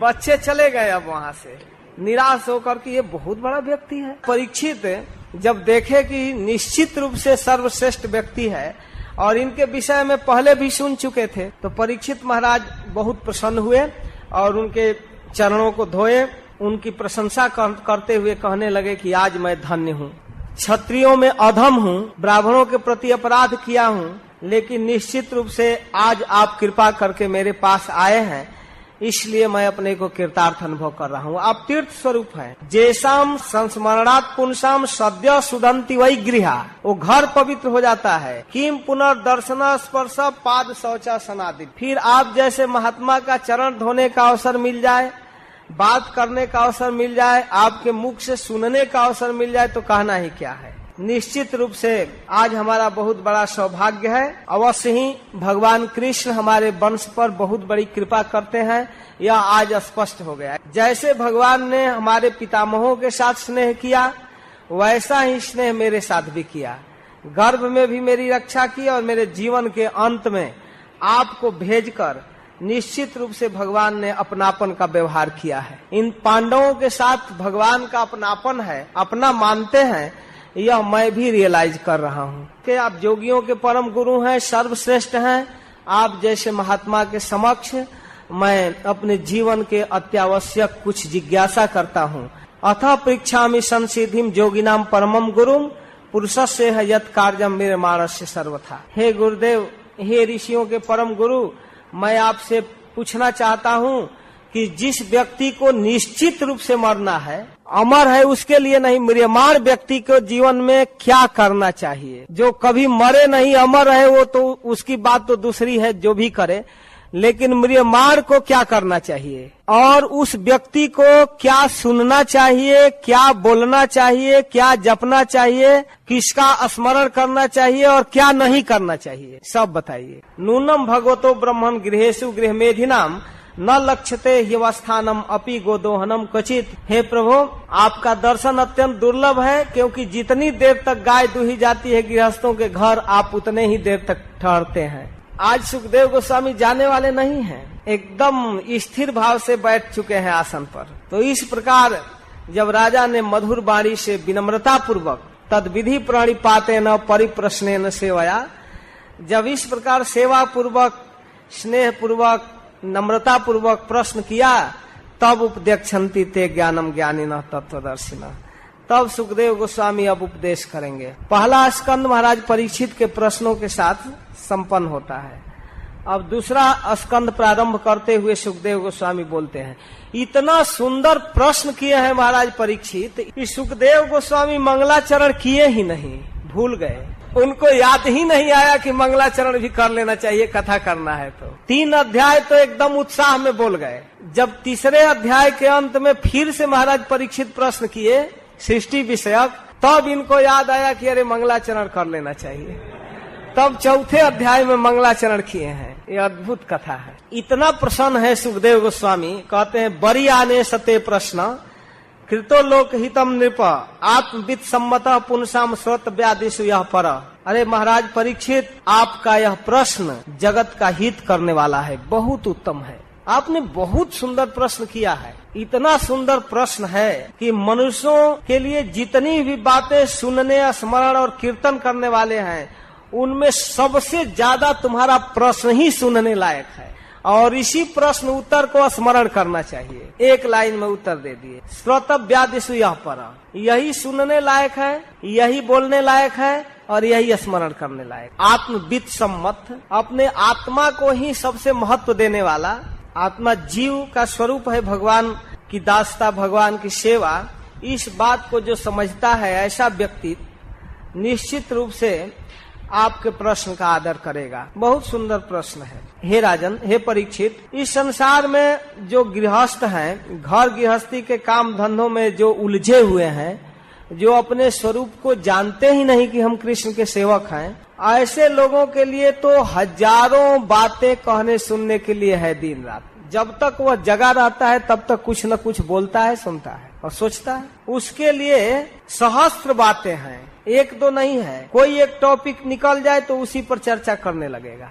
राजनीति हो, खेती हो, व्यापार हो, बिजनेस हो, दुकान हो, उस पर चर्चाएं होने लगती हैं। रोज हजारों लाखों पृष्ठों में अखबार भर भर कर आता है दुनिया के कचरा। कहने सुनने के लिए बहुत बातें हैं। किसके लिए? जो लोग अपने विषय में नहीं जानते कि हम कृष्ण के सेवक हैं, जो कृष्ण की भक्ति से अनभिज्ञ हैं, ऐसे लोगों के कहने सुनने के लिए हजारों बातें हैं। और इनका समय कैसे बीतता है राजन जानते हैं? निर्दया हिरते नक्तम अव्यवायने च वावय दिवाचारते हया राजन कुटुम्ब भरणेन वा। कहते हैं रात बीत जाती है नींद में और स्त्री प्रसंग में, और दिन बीत जाता है विविध प्रकार के घर परिवार के मेंटेनेंस में, काम धंधा में, बिजनेस व्यापार दुकान में। और वैसा व्यक्ति जो कृष्ण से विमुख होकर घर परिवार स्त्री पुत्र कलत्र बैंक बैलेंस दुकान मकान सजाने में लगा है, उसकी पोजीशन क्या है जानते हो? देहा पत्र कलत्रा देशवात्म सैनेषु सत्स्वपी तेषाम प्रमत्त निधनम पश्यन्नपि न पश्यति। वे लोग इतने घनिष्ठ संसार में विलीन रहते हैं कि स्त्री पुत्र घर शरीर ये असत चीज में इतने लगे रहते हैं और ऐसे मोह में पागल रहते हैं, दिन रात लगे रहते हैं और एक दूसरे को मरते हुए देखकर भी नहीं जान पाते कि हमें मरना है। तेसाम प्रमोद तो निधनम, वो पागलपन में मृत्यु को देखते हैं लेकिन पश्यन्नपि न पश्यति, नहीं देख पाते हैं। ये पोजीशन है। पहले तो संसार में आसक्त लोगों की दशा का वर्णन करते हैं और उनको भी मरना है। क्वेश्चन है कि मरने वाले व्यक्ति को क्या करना है, लेकिन मरने वाला समझता ही नहीं कि हमें मरना है, तो फिर करेगा क्या? महाराज युधिष्ठिर से जब यक्ष प्रश्न पूछा तो उसमें एक प्रश्न यह भी था कि संसार में सबसे बड़ा आश्चर्य क्या है? तो महाराज उत्तर दिए थे, हनी हनी भूतानी गच्छन्ति है जमालयम शेष स्थित मिक्षन्ति किमाश्चर्य मतः परम। लोग रोज रोज मर रहे हैं, देख रहे हैं कि वो मर रहा है, अमुक व्यक्ति मर गया, वो मरा, रोज टीवी में अखबार में न्यूज में देख रहे हैं, यहाँ मर गया कार दुर्घटना में, प्लेन दुर्घटना में, ऐसे वैसे यहाँ वहाँ बमबाजी में, जैसे तैसे मर ही रहे हैं। गांव में हर गांव में मरघट है, देख रहे हैं, लेकिन मरते हुए देखकर यह नहीं विचार करते कि हमें भी मरना है। यह सबसे बड़ा आश्चर्य है। रोज मरते हुए लोगों को देखकर अपने को जीवित रखना चाहते हैं। हम नहीं मरने वाले हैं, ये लोग मर रहे हैं, हमको तो जीवित रहना है, इसलिए बस कमाना खाना ये संसार चलाना इसी में लगे रहते हैं। यह बहुत बड़ा आश्चर्य। कम से कम मृत्यु देखकर तो समझ में आना चाहिए कि हम भी उस क्यू में हैं, उस लाइन में हम भी आएंगे। नहीं समझ पाते हैं। तस्मात् भारत सर्वात्मा भगवान ईश्वरो हरि श्रोतव्य कीर्तितव्य च स्मर्तव्य चेक्षता भयम। इसलिए हे भरत वंशी परीक्षित, सर्वात्मा भगवान ईश्वर और हरि, चार विशेषता बतलाते हैं भगवान। जो सबके हृदय में परमात्मा रूप से रहते हैं, वो जो सदैश्वर्य पूर्ण भगवान हैं, जो इस जगत के नियंता हैं, नहीं भजन करने पर काम नहीं चलेगा, कंट्रोल करते हैं। उनके साथ अनेक नियंता देवताओं के भी शासक हैं जो ईश्वर हैं और जो हरि हैं। सबके चित्त को अपने तरफ बरबस हरते हैं। उसी भगवान के विषय में सुनना चाहिए, बोलना चाहिए और स्मरण करना चाहिए। यही अभय मार्ग है। अगर शांति चाहते हैं, सुख चाहते हैं, भय से मुक्त चाहते हैं, तो भगवान के विषय में सुनना चाहिए, उनके विषय में बोलना चाहिए और उन्हीं का स्मरण। अब किस रूप में सुनना चाहिए, कैसे वो श्रोतव्य हैं, उनका गुण, उनकी लीला, उनकी कथा आएगी तब न स्मरण करेंगे, सुनेंगे। तो कहते हैं कि यही है इस जीवन का सबसे बड़ा लाभ। एतावान सांख्य योगाभ्याम स्वधर्म परिनिष्ठया जन्म लाभ पर पुंसाम अंते नारायण स्मृत। हे महाराज, मनुष्य जीवन का केवल इतना ही फल है। वो ज्ञान से हो, भक्ति से हो, अपने धर्म की निष्ठा से हो, किसी तरह हो, भगवान को जीवन में स्मरण होना चाहिए। अंते नारायण स्मृत। वह जीवन भर ज्ञान का अभ्यास करे, धर्म का अनुष्ठान करे या श्रवण कीर्तन करे, किसी तरह भगवान का स्मृति जीवन में हो जाए, बस यह सबसे बड़ा लाभ है। जन्म लाभ, जीवन धारण करने का यह सबसे बड़ा लाभ है। तो इस तरह हरेक श्लोकों पर महाराज परीक्षित को समझाते हुए सुखदेव गोस्वामी बड़ा सुंदर प्रवचन कर रहे हैं, बड़ा उत्साह दे रहे हैं। कहते हैं कि देखिए राजन, जो निवृत्ति परायण ऋषि लोग हैं, जिनको इस संसार से मतलब नहीं है, जो घर गृहस्थी स्त्री पुत्र कलत्र में नहीं है, वे लोग तो भगवान के गुणों में ही रमण करते, वे जीवन के मूल्य को समझते हैं। अच्छा, तो उसके लिए कोई स्थूल स्वरूप है स्मरण करने का? किस उपाय से करते हैं वो हम लोग भी कर सकें, गृहस्थ लोग भी? हाँ, इसके लिए हमारे पिता ने एक बड़ा बढ़िया उपाय बनाया है। श्रीमद् भागवत लिपिबद्ध हो गया है, बन चुका है। इदम भागवतम नामम पुराणम ब्रह्म संहितम। अब सुखदेव गोस्वामी के मुख से सुनिए, पहले तो सूत गोस्वामी के मुख से सुने थे कि इदम भागवतम नाम, भगवान के गुण और महिमा से भरा हुआ भागवत नाम का पुराण ब्रह्म संहित, यह वेद तुल्य भागवत पुराण है। अधितवान द्वापरादौ, द्वापर के अंत में, कलयुग के प्रारंभ में कृष्ण द्वैपायन व्यास देव ने पितु द्वैपायनादहम, हमारे पिता कृष्ण द्वैपायन व्यास देव ने भागवत की रचना किया और मुझको पढ़ाया। अधितवान, उनके द्वारा मैंने अध्ययन किया। परिनिष्ठितोपि नैर्गुण्य, मैं नैर्गुण में परिनिष्ठित था, मुझको कुछ नहीं, निर्विशेष ब्रह्म में मैं तल्लीन था। लेकिन उत्तम श्लोक लीलया, भगवान उत्तम श्लोक के लीला से भरा हुआ है श्रीमद् भागवतम। हमारे पिताजी ने ऐसा टेस्ट दिया कि गृहीत चेता राजर से आख्यानम यदधीतवान, मेरे चित्त को खींच दिया गृहीत चेता, हे राजर से, और इस महान आख्यान को मैं विवश होकर अध्ययन किया। और यही कारण है कि आख्यानम यदधीतवान, मैंने इस महान आख्यान का अध्ययन किया, भगवान के गुण से प्रभावित हो गया, इसलिए मैं इस श्रीमद् भागवतम का अध्ययन किया। देखिए, एक अद्भुत परंपरा है श्रीमद् भागवतम में। अपने स्निग्ध शिष्यों को गुरु लोग जब भक्ति का ज्ञान देते हैं तो अपने जीवन में किस प्रकार भक्ति की प्रगति किए हैं इसको जरूर बताने लगते हैं। देवर्षि नारद व्यास देव को अपने पूर्व जीवन की भक्ति बताए और राजा रहुगण को भरत जी, जड़ भरत जी बताए कि अहम पुरा भरतो नाम राजा। और यहाँ सुखदेव गोस्वामी बता रहे हैं कि मैंने भागवत अध्ययन किया। हे राजन, जो मैं अभ्यास करके प्रयास पूर्वक गहन अध्ययन पूर्वक जिस श्रीमद् भागवतम को पढ़ा हूँ, मैं चाहता हूँ कि वही तुमको सुनाऊं, और जिसको सुनने पर तुम्हारी मति सती होकर मुकुंद में लग जाएगी। पहले तो मति इतनी बेस्या हो गई है कि जिसको कृष्ण में रहना चाहिए वो विविध बातों में फंसी हुई, अनेक पतियों के फेर में पड़ी हुई है, ये चाहिए वो चाहिए। तो मति को भक्ति के द्वारा सती बनाना है, आज सती बनाकर मुकुंद को सौंपना है। इति मति रूप कल्पिता वितृष्णा। तो इस प्रकार शायद जिससे मुकुंद में मति सती होकर लग जाएगी। इसलिए हे परीक्षित, मैं आपको श्रीमद् भागवतम सुनाऊंगा।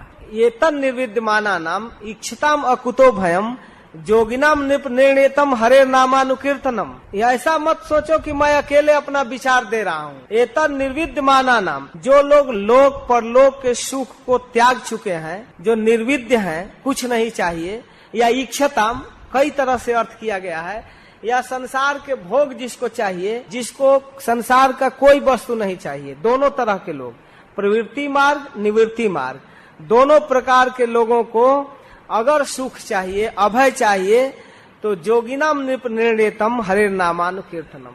बड़े बड़े जोगियों ने, हे राजन, यह निर्णय लिया है हरे नामानुकीर्तनम, भगवान श्री हरि के नाम का जस का कीर्तन करना। हरे कृष्णा कृष्णा कृष्णा हरे हरे, हरे राम यही जीवन में भगवान के गुणों को सुनना, बोलना, यही वास्तव में निर्णित विषय है। इसको बड़े बड़े लोगों ने निर्णय किया है। भगवान की कथा सबके लिए कॉमन विषय है। तो महाराज परीक्षित का चेहरा थोड़ा सा उदास हो गया कि महाराज परीक्षित सोचने लगे, ओहो, मैंने व्यर्थ में अपना जीवन बिता दिया, केवल इसी काम में जीवन को बिताना चाहिए था, अब जीवन में इतना कम समय बचा है, मैं क्या सुनूंगा। एकदम उदास हो गए। तब उनको उत्साहित करते हुए सुखदेव गोस्वामी कहते हैं, किम प्रमत्तस्य बहुभी परोक्ष हाय नहीं रिहा बरम मुहूर्तम विदितम घटित सिर से जाता। अरे महाराज, पागलपन में अगर करोड़ों लाखों वर्ष का उम्र बीत जाए तो उससे क्या मतलब है। अगर होश ही नहीं है, ऐसे ही बीत रहा है तो उससे क्या फायदा। बरम मुहूर्तम विदितम, अगर एक मुहूर्त भी जानकारी में बीता, किस जानकारी में, श्रेय से जत, अगर श्रेय के लिए कल्याणकारी कार्य भगवान की भक्ति के लिए घटित व्यतीत हो तो वह श्रेष्ठकर है। एक क्षण का महत्व है और आपका भी 7 दिन बाकी है, आप क्यों ऐसा निराश हो। खटवांगो नाम राजर्षि ज्ञात्वा एता मिहायुष मुहूर्ता सर्वमुत्सृजा गतवान अभयम हरिम। आप जानते हैं सूर्य वंश में खटवांग नामक एक राजा हुए जो देवताओं की सहायता करने के लिए स्वर्ग में गए थे। स्वर्ग में जब देवताओं की सहायता कर लिए और देवता लोग संतुष्ट हो गए, कहे राजन अब जा सकते हैं, तो पता चला खटवांग महाराज को कि उनके राज्य में अब कुछ बचा नहीं है, सब खत्म हो चुका, इतना टाइम बीत गया वहाँ। देवताओं से खटवांग महाराज कहे कि तुम लोग मेरी सहायता कर सकते हो, क्या करोगे?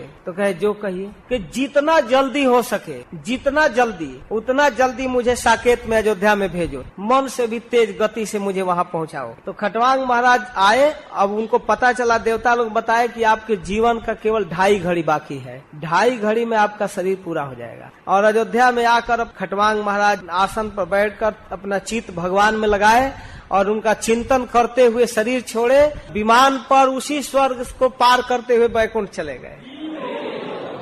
अभी देवता लोग उनको अयोध्या भेजे, अभी उनका विमान जाने लगा तो उसके स्वागत की तैयारी करने लगे। तो खटवांगो नाम राजर्षि, एक राजर्षि थे खटवांग, उन्होंने 2.5 घड़ी में कृष्ण को प्राप्त किया था। तवा पे तरही कौरव्य सप्ताहम जीवितावधि, तुम्हारे पास तो अभी 7 दिन बाकी है, निराश क्यों हो रहे हो? जब तक इस बीच में परम कल्याण के लिए जो कुछ करना है वो कर लो, मैं कथा सुना रहा हूँ, सुनो। मृत्यु का समय आने पर हे राजन, व्यक्ति को घबराना नहीं चाहिए, मरना तो है ही। उसे चाहिए कि वैराग्य के अस्त्र से अपने मन, बुद्धि, इंद्रियों के जो घबराहट है, बुद्धि से विवेक पूर्वक विचार करे कि अच्छा क्या है, बुरा क्या है। इसके बाद मन को स्थिर करे, मन के साथ इंद्रियों के विषयों से हटावे और उन कर्म वासनाओं के चंचलता से मन को स्थिर कर ले और फिर भगवान के मंगलमय स्वरूप का चिंतन। निर्विशेष निराकार की बात नहीं कह रहे हैं, भगवान के अंगों का चिंतन करे, उनके प्रत्येक अंग का ध्यान करे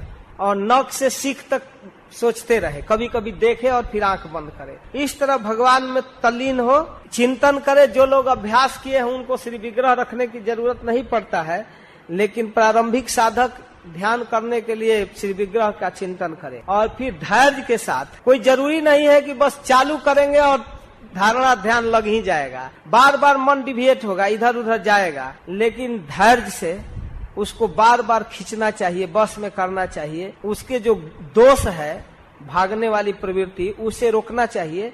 और रोकते रोकते जोगी जब अपने चित्त को स्थिर करने का अभ्यास कर लेता है, कभी 1 मिनट, कभी 2 मिनट, 3 मिनट, प्रत्याहार के द्वारा, अपनी योग साधना के द्वारा, प्राणायाम के द्वारा अपने चित्त को एकाग्र करता है, और इस तरह से जब वह देखता है तो धीरे धीरे धीरे धीरे जब धारणा बनने लगती है भगवान के स्वरूप का, तो उस योगी के मंगलमय चित्त में भगवान आने लगते हैं, भगवान का स्वरूप आता है, उसको शांति की अनुभूति होती है।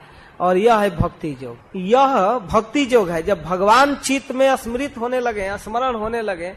ऐसे तो भगवान ऑलरेडी है इस शरीर में, चित्त में, लेकिन वो दिखते नहीं है, क्योंकि चित्त पर विषयों का कालिख लग गया है। तो इसको महाप्रभु कहते हैं कि नाम कीर्तन के द्वारा धोना पड़ेगा, चेतो दर्पण मार्जनम। हटाने का उपाय क्या है? उसी भगवान के नाम कीर्तन, हरे कृष्णा कृष्ण कृष्ण हरे हरे, हरे राम राम राम हरे हरे। तो इस प्रकार जब व्यक्ति अपने चित्त को पहले फ्रेश करता है, साफ करता है, तब भगवान दिखने लगते हैं। और जब दिखने लगते हैं भगवान, तब यह है ध्यान। और वह ध्यान जब टिक जाता है, स्थिर हो जाता है 10 मिनट, 1 घंटा, 2 घंटा, तब ये धारणा। और धारणा जब स्थायी हो जाता है तब समाधि। अब वो महीनों सालों उसी में रह जाता है। तो महाराज परीक्षित का प्रश्न है कि धारणा किस साधन से, किस वस्तु में किस प्रकार की जाती है और उसका क्या स्वरूप माना जाता है धारणा का? शीघ्र ही मनुष्य के मन का मैल कैसे मिटाती है धारणा? वो चिंतन, वो स्मरण, वो कीर्तन ही चित्त को पवित्र करता है और धारणा होने लगता है। तब सुखदेव गोस्वामी कहते हैं कि देखो, पहले तो प्राणायाम के द्वारा चित्त को, आसन को, श्वास को, आसक्ति को, इंद्रियों के गति को, मन को, सबको जीतना पड़ता है। धीरे धीरे धीरे धीरे चित्त पवित्र होता है, अभ्यास की जरूरत है। इस तरह इसको कहने के लिए कहते हैं कि सबसे महत्वपूर्ण बात है कि भगवान का जो सच्चिदानंद स्वरूप है, जो अत्यंत मधुर, अत्यंत कमनीय, अत्यंत सुंदर स्वरूप है, उस स्वरूप के स्मरण के पहले इस जगत रूप में विराट पुरुष के रूप में भगवान के शक्ति का परिकल्पना करना चाहिए। भगवान यहाँ कण कण में है, हर वस्तुओं में है, हर व्यक्ति, हर स्थान, हर पदार्थ में भगवान की अनुभूति जब होने लगे, तब फिर भगवान का सच्चिदानंद स्वरूप का पता चलता। वो हर जगह है। तो इसलिए इस कार्य को संपूर्ण विश्व में किस रूप में भगवान का ये विराट शरीर ही विश्व की परिकल्पना है। बाद में समझ में आती है, उसको पहले समझ जाना चाहिए, क्योंकि आचार्य लोग बतलाते जाते हैं भगवान इस जगत के रूप में नहीं है, ये प्राकृत वस्तु भगवान नहीं है, लेकिन ये प्राकृत वस्तुएं भगवान से भिन्न नहीं है, भगवान के साथ ही है, भगवान की ही परिणति है, भगवान की बहिरंगा प्रकृति ये जगत है, लेकिन ये बहिरंगा प्रकृति भगवान नहीं है। इस स्थूल विराट शरीर जिसमें जल, अग्नि, वायु, आकाश, अहंकार, महत तत्व, प्रकृति, ये ब्रह्मांड का पूरा स्वरूप, इसको धारणा के द्वारा चिंतन किया जाता है कि भगवान का एक विराट स्वरूप है। ये परिकल्पना है, ऐसा नहीं कि इसी प्रकार भयंकर भगवान का रूप जिस रूप में वर्णन करने जा रहे हैं। तो कहते हैं कि तत्वज्ञ लोग वर्णन करते हैं अपनी परिकल्पना के द्वारा कि पाताल विराट पुरुष के तलवा है, नीचे से चिंतन। जो ब्रह्मांड की परिकल्पना है, तो ब्रह्मांड के पृथ्वी के ऊपर के 6 लोक, स्वर्ग लोक, जन लोक, तप लोक, महर लोक, सतलोक आदि, ये पृथ्वी। इसके बाद नीचे के तल, तलातल, अतल, बीतल, सुतल, पताल। तो पाताल जो सबसे नीचे का लोक है, 14 भाग में बांट दिए हैं ब्रह्मांड को ब्रह्मा जी। 3 भाग में ऊपर का, नीचे का और बीच का, इसलिए 3 लोक कह दिया जाता है, त्रिलोक। लेकिन ऐसे है 14 लोक। तो 14 लोक में सबसे नीचे है पाताल।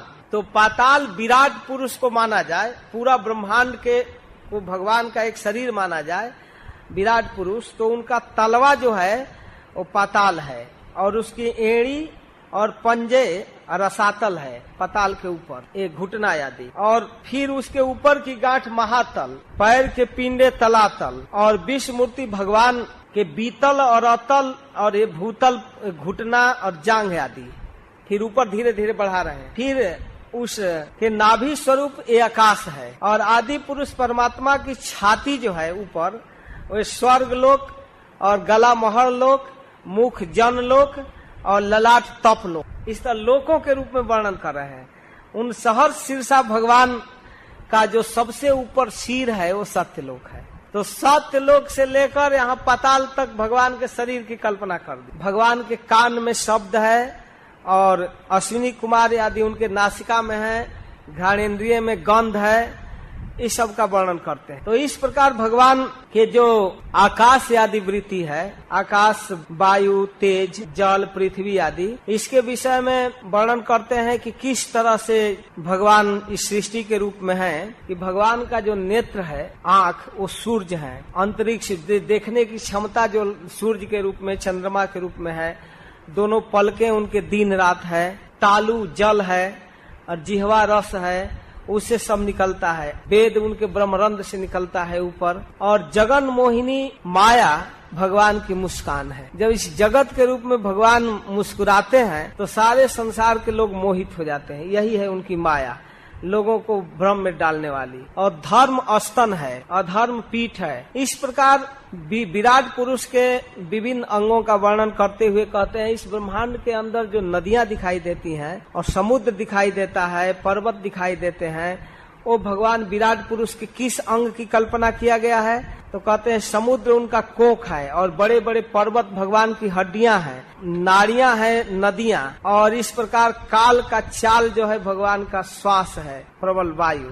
तो इस प्रकार विविध प्रकार के शरीर की कल्पना करके संध्या जो है शाम, वो भगवान का वस्त्र है जिससे उनको सजाया गया है। चंद्रमा भगवान के मन है, और महत तत्व भगवान का चित है, और अहंकार रुद्र जो है अहंकार है। और जितने विविध प्रकार के हाथी, पशु, पक्षी आदि हैं, उनके मृग, पशु, पक्षी आदि उनके कटी प्रदेश में स्थित रहते हैं। तरह तरह के अद्भुत रचना, कला, कौशल, स्वयंभू, मनु आदि उनकी बुद्धि है। और उनके संतान जो मानव संतान है वो उस विराट पुरुष के सूक्ष्म निवास है। एक तो विराट रूप है, और मनुष्य का हृदय जो है वो भगवान के निवास स्थान है, वहां रहते हैं। ऐसे सब जगह रहते हैं, लेकिन मनुष्य शरीर में वो अनुभूत हो सकते हैं। इसलिए तो इस प्रकार भगवान के विराट रूप का वर्णन करते हुए कहते हैं कि भगवान के मुख से ये मानव समाज में ब्राह्मण, और भुजाओं से क्षत्रिय, जंघाओं से वैश्य, और पैरों से शूद्र की उत्पत्ति हुई है।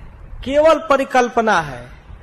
ऐसे भगवान के विविध देवताओं के नाम से जो कुछ भी यज्ञ या कर्म किए जाते हैं विराट पुरुष की परिकल्पना करके, तो इस स्थूल स्वरूप को, जो विराट स्वरूप को मैं सुनाने का प्रयास किया, इसमें मुमुक्षु जन जो मुक्ति चाहते हैं इस ब्रह्मांड को भगवत स्वरूप में स्मरण करते हैं, चिंतन करते हैं कल्पना करके। वे समझते हैं कि इससे भिन्न कोई वस्तु नहीं है। लेकिन जैसे स्वप्न देखने वाला स्वप्नावस्था में विविध पदार्थों को देखता है और फिर जब स्वप्न टूट जाता है तो सब कुछ अनुभव कराने वाला एक जो मन बुद्धि है वो बाद में रियलाइज अनुभव कराता है कि अरे मैं स्वप्न देख रहा था।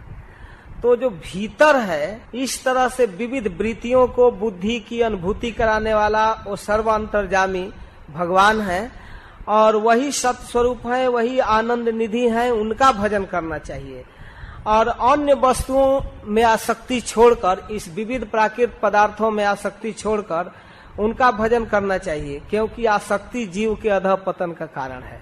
ध्यान से इस पर विचार करना चाहिए कि जहाँ हम देखकर प्राकृतिक वस्तु का भान करते हैं उससे हटाकर हम भगवत बुद्धि कर सकें, यह सुखदेव गोस्वामी का अभिप्राय है। पहाड़ देखकर जड़ समझते हैं, समझना चाहिए कि विराट पुरुष की हड्डी है, नदियां नाड़ियां हैं, ये वनस्पतियां उनके रोमकूप हैं, रोमकण हैं। इस तरह से विचार करके हम हर जगह भगवान को देख सकते हैं। लेकिन सब जगह भगवान को देखना और सबको भगवान में देखना ये दो चीज है। इस प्रकार से उनके लीला कथा में रमण करना एक दूसरी वस्तु है।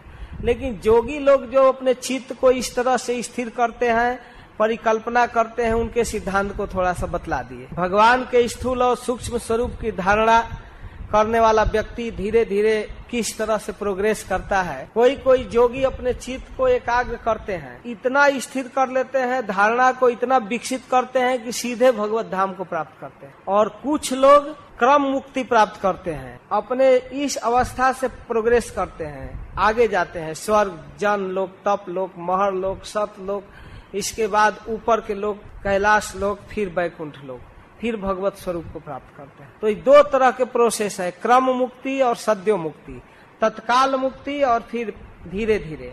तो ये वेदों की वर्णन शैली है, लोगों की क्षमता बुद्धि के अनुसार इसका वर्णन किया गया है और विविध प्रकार के विचारों में, विविध प्रकार के बातों में लोग फंसे रहते हैं। लेकिन सुखदेव गोस्वामी कहते हैं कि बुद्धिमान व्यक्ति को, विद्वान व्यक्ति को इन विविध प्रकार के पदार्थों में नाम रूप में नहीं फंसना चाहिए।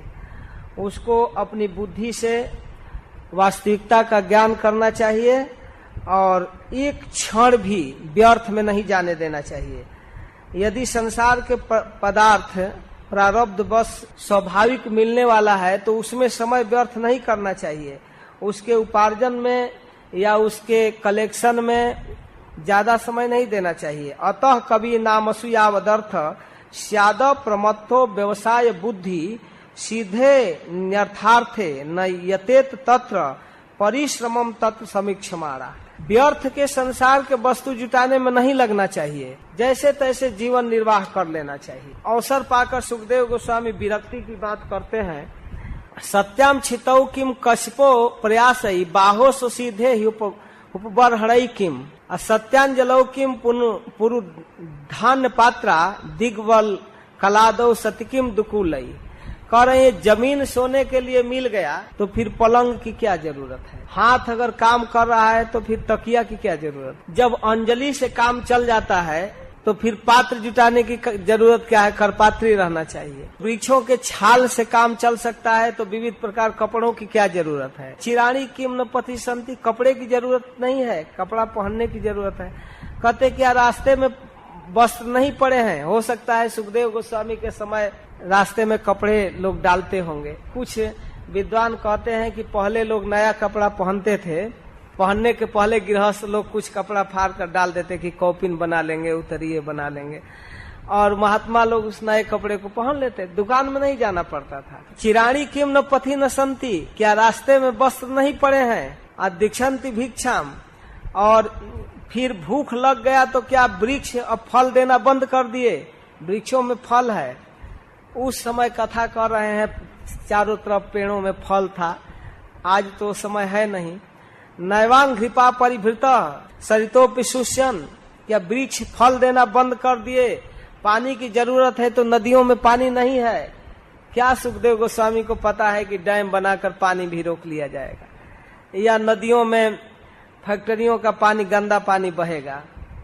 कह रहे हैं कि नदियों में पानी है, क्या घर की जरूरत है वर्षा आदि के लिए? तो पहाड़ की गुफाएं नहीं है, उसमें रह लेना चाहिए। भक्ति की उपदेश कर रहे हैं इस प्रकार। अरे भाई, अगर कहीं कुछ नहीं है तो भगवान अजीत क्या अपने भक्तों का केयर करना छोड़ दिए? किम जितोवती नो प्रसन्नान कस्मान भजंती कवयो धन दुर्मदान धान। फिर लोग भजन छोड़कर क्यों धनियों के पीछे घूम रहे हैं? अरे वैष्णवों को तो भगवान पर विश्वास करना चाहिए। क्या विश्वम्भर भी पालन करना छोड़ दिए? भगवान का भजन करो, इस फेरे में मत पड़ो। इस तरह से विरक्ति का उपदेश करते हुए कहते हैं, कोई कोई साधक भगवान के स्वरूप का चिंतन करते हैं जो सच्चिदानंद स्वरूप है। ये तो एक तो पहला अध्याय में बतला दिए विराट पुरुष, लेकिन अब बतला रहे हैं कि भगवान का जो वास्तविक स्वरूप है, जो वास्तव में ध्यान धारणा का विषय है, वो है प्रसन्न वक्त्रम नलिनायते क्षणम कदम्ब किंजल कपीश वाससम लसन महारत्न हिरण्यांगदम स्फुरन महारत्न किरीट कुंडलम। भगवान के रूप का वर्णन करते हैं कि भगवान बहुत सुंदर हैं, उनके मुख पर प्रसन्नता झलक रही है, सांवला सलोना रूप है, कोमल नेत्र हैं, कदम के फूल के समान केसर पीला पीला वस्त्र धारण किए हुए हैं और भुजाओं में श्रेष्ठ रत्न पहने हुए हैं। सिर पर बड़ा सुंदर मयूर पंख है, मुकुट है, कानों में कुंडल है, रत्न जगमगा रहा है। भगवान बड़े सुंदर जोगियों के हृदय में विराजमान रहा, चतुर्भुज रूप। और श्री वत्स, उनके छाती पर वक्षस्थल पर श्री वत्स का सुनहला चिन्ह है, कौस्तुभ मणि पहने हुए हैं और कभी नहीं कुम्हलाने वाली फूल की माला पहने हैं। ऐसा नहीं कि उसका गंध समाप्त हो जाएगा, फूल सूख जाएगा, बड़ा सुंदर माला पहने हैं। भगवान के कमर में करधनी, अंगुलियों में अंगूठी, चरणों में नुपुर, हाथों में कंगन, आभूषण धारण किए हुए हैं। बड़ा सुंदर घुंघराली अलकें काली काली लटकी हुई हैं, चिकनी नीली, और मुख पर बड़ा सुंदर स्मित मुस्कान है। इतना सुंदर सुगंध है, सुंदर हंसी, लीलापूर्ण उन्मुक्त हास और चितवन भक्तों के चित्त को खींच रहा है। भगवान के उस स्वरूप का भक्त लोग ध्यान करते हैं और इसी का ध्यान करने की चेष्टा करनी चाहिए। कह रहे हैं कि इच्छेत चिंताम चिंताम अयमेन ईश्वरम यावन मनोधारणा वतिष्ठते। कोशिश करना चाहिए भगवान के इस साकार स्वरूप का चिंतन करने का। भागवत में कोई ऐसा जगह नहीं है कि छोड़ दे बस निर्विशेष निराकार उसी में भटके रहे। भागवत के वक्ता सबकी स्थिति का वर्णन करके वास्तविक स्थिति को क्लियर कर भगवान के इस स्वरूप का चिंतन करना चाहिए। इस स्वरूप का जब चिंतन व्यक्ति करता है सुख पूर्वक, तो मन जब भगवान में लगाता है तो अपने इंद्रियों को एकाग्र कर लेता है, जब संयम करता है तब वह निश्चित रूप से इस अभ्यास से भगवान को प्राप्त करता है। ध्यान के विषय बता रहे हैं और इस तरह ध्यान समाधि में अपने मन को स्थिर करके भगवान की धारणा की जाती है और भगवान का जो स्वरूप है, किस तरह से जोगी लोग ज्योति मार्ग से भगवान के पास जाते हैं अपने चित्त को लेकर, आत्मा के साथ अपनी वृत्ति को, प्राकृत वृत्तियों को यहाँ छोड़कर वो धीरे धीरे बेरोक टोक ऊपर के लोकों में अपनी प्रगति करते हैं, ज्योति मार्ग से जाते हैं और ज्योति मार्ग से इस ब्रह्मलोक को प्राप्त करते हैं और वहां जाकर आकाश मार्ग से अग्नि लोक की सहायता लेते हुए बचे खुचे जो उनका संस्कार है वो चिंतन धारणा ध्यान से समाप्त हो जाता है और फिर वह ज्योतिर्मय चक्र को भेद कर भगवान विष्णु के उस शिशुमार चक्र जो ब्रह्मांड के ऊपर है वहां जाते हैं और वहां पर वह यहाँ जो सत्य लोक के नीचे महर लोक आदि है वो सबको पार करके उन ब्रह्म बेताओं के कल्पना जो है, बड़े बड़े ऋषियों के जो महर लोक में रहते हैं, सप्तर्षि आदि, उनकी धारणाओं के अनुसार वो ब्रह्मवेता लोग जिनके लोकों की वंदना करते हैं वहां तक रहते हैं। उस लोक में भी रहते हैं, कुछ दिन अभ्यास करते हैं महर लोक जन लोक में, फिर कल्प के अंत में वे लोग आगे प्रगति करते हैं। वो प्राकृत जगत में रहते हुए भी वो महर लोक सतलोक बड़ा उत्कृष्ट है, उसमें प्राकृत विघ्न बाधा नहीं है, नीचे की ओर नहीं गिरते हैं, वे लोग प्रगति करते हैं, क्योंकि सिद्धेश्वर लोग हैं, ब्रह्म लोक के ऊपर जाते हैं और ब्रह्मा के आयु पर्यंत वहां उन लोकों में रहते हैं और इसके बाद विकास करते हैं। उस लोक में जहां ऊपर की बात वर्णन करते हैं, न जत्र शोको न जरा न मृत्यु, वहां कोई दुख नहीं है, शोक नहीं है, बुढ़ापा नहीं है, मृत्यु नहीं है, वो परम पद है। जन्म मृत्युमय अत्यंत घोर संकट वहां नहीं है, कोई व्यथा नहीं है मानसिक। भगवान के धाम का जैसे वर्णन है वैसे उन लोगों का वर्णन है। इस प्रकार वह सत्य लोक के आगे वो योगी निर्भय भगवत धाम को प्राप्त करता है, उस स्थान को, उस भगवत स्वरूप को प्राप्त करता है। तो इस तरह से योग का वर्णन कर रहे हैं। ये योगी लोग धीरे धीरे साधना करते करते अपने चित्त को पवित्र करके इस स्थिति को प्राप्त करते हैं। लेकिन सुखदेव गोस्वामी कहते हैं यह मार्ग बड़ा कठिन है, सबके बस की बात नहीं है, इसमें बहुत टाइम लगता है, टाइम मीटर है। ये पूरा महाप्रलय पर्यंत साधना करते हैं। इस प्रकार से जब हे परीक्षित महाप्रलय के समय जब प्रकृति का आवरण शांत होने लगती है तो योगी स्वयं आनंद स्वरूप होकर निरावरण रूप होकर आनंद स्वरूप परमात्मा का ध्यान करता है फिर, और जिससे वो भगवानमय गति को प्राप्त करता है और तब वो संसार में नहीं आता है।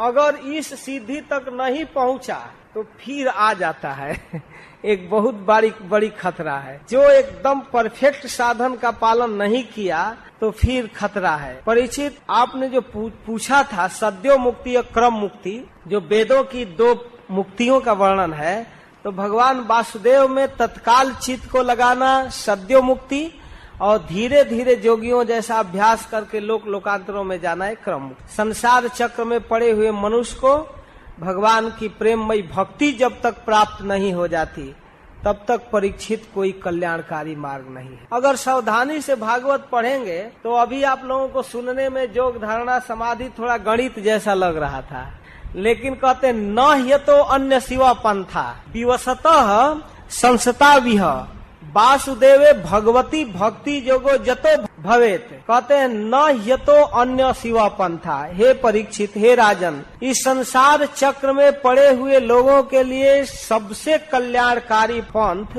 भक्ति से बढ़कर दूसरा कोई नहीं। वासुदेवे भगवती भक्ति योगो जतो भवेत। भगवान की अनन्य प्रेममयी भक्ति प्राप्त हो जाए वही सबसे बड़ी कल्याणकारी मार्ग है, दूसरा मार्ग नहीं है। ये योग धारणा ध्यान समाधि ये तो टाइम मीटर है।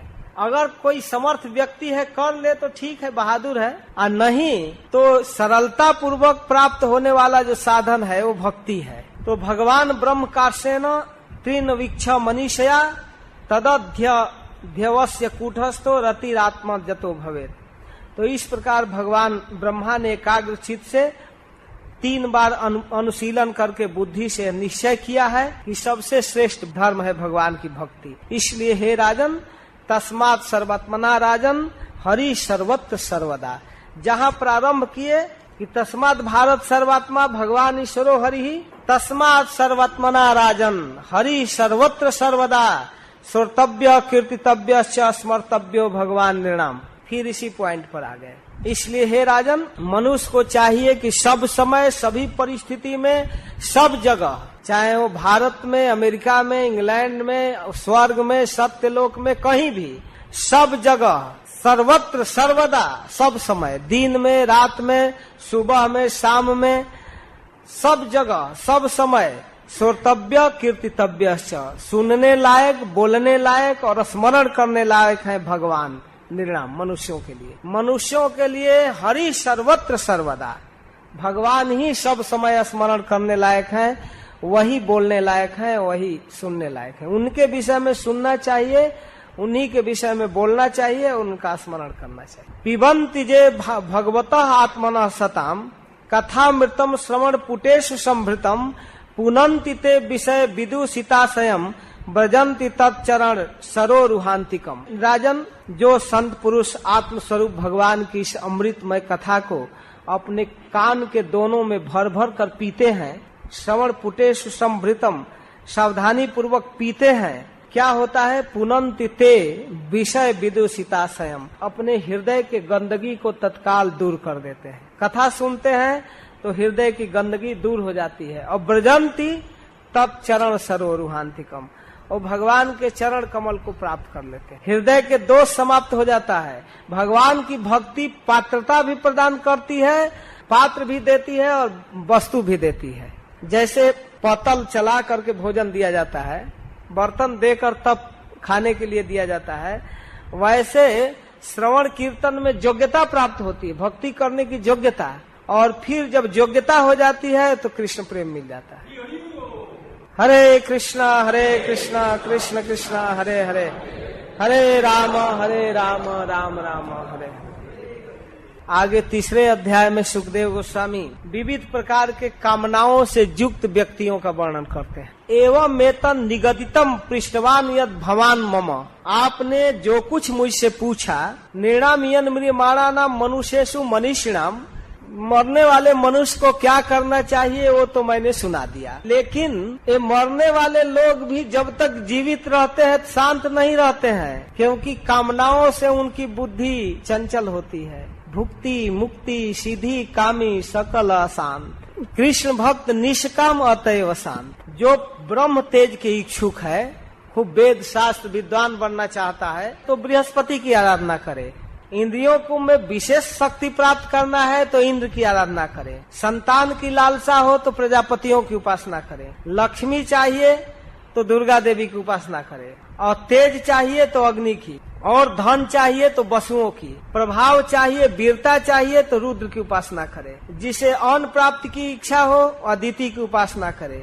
राज की अभिलाषा हो तो विश्व देवों को, और आयु की इच्छा हो, स्वस्थ जीवन हो तो अश्विनी कुमारों को, पुष्टि की इच्छा से पृथ्वी माता की, और सौंदर्य चाहिए तो गंधर्वों की, अच्छी पत्नी की लालसा है तो उर्वशी की उपासना करें। सबका स्वामी बनने की इच्छा है तो ब्रह्मा की उपासना, जस की इच्छा है तो यज्ञ पुरुष भगवान की उपासना करें।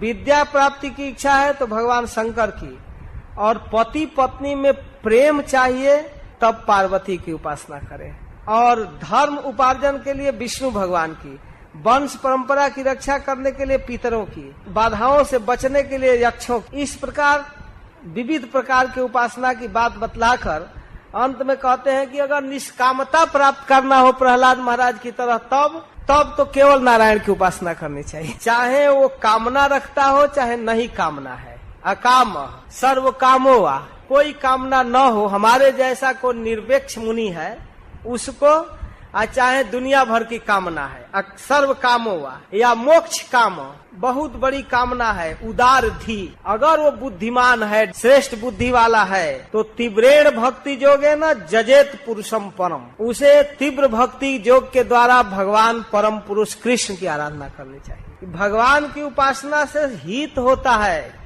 इस संसार में जो चाहिए वो भी मिलता है, जो अपने सामर्थ्य की बात नहीं है वो भी मिलता है। जीव को तब तक सुख नहीं मिल सकता जब तक वो भगवान के चरणों को प्राप्त न कर ले। एतावाने व जजताम यह श्रेय सोदय भगवती अचलो भाव यद भाव भागवत संगत। जब भगवान के प्रेमी भक्तों का संग करके वो अविचल प्रेम को प्राप्त कर लेगा, ये प्रॉफिट है। भगवान की आराधना करने से छोटे छोटे कामना तो पूरा हो ही जाएंगे, भगवान की अचला भक्ति प्राप्त हो जाएगी। इस कथा को सुनकर सौनक जी बहुत प्रसन्न है। तो यहाँ पर सौनक जी पूछ रहे हैं, ये सुखदेव गोस्वामी की यह बात सुनकर और क्या पूछे, कहते हैं कि वह परीक्षित इतना महान राजा था कि बचपन में खेल खेल में गुड़िया का खेल भी खेलते थे तो कृष्ण के लीला का, और उधर वक्ता पया सकिष्ट भगवान वासुदेव परायण उरु गाय गुणोदार सताम शिव समागमे। बचपन से ही वासुदेव परायण सुखदेव, जब दोनों महाभागवतों का एक में मिलन हुआ होगा तो निश्चित रूप से बहुत बड़ी उत्तम कथा हुई होगी।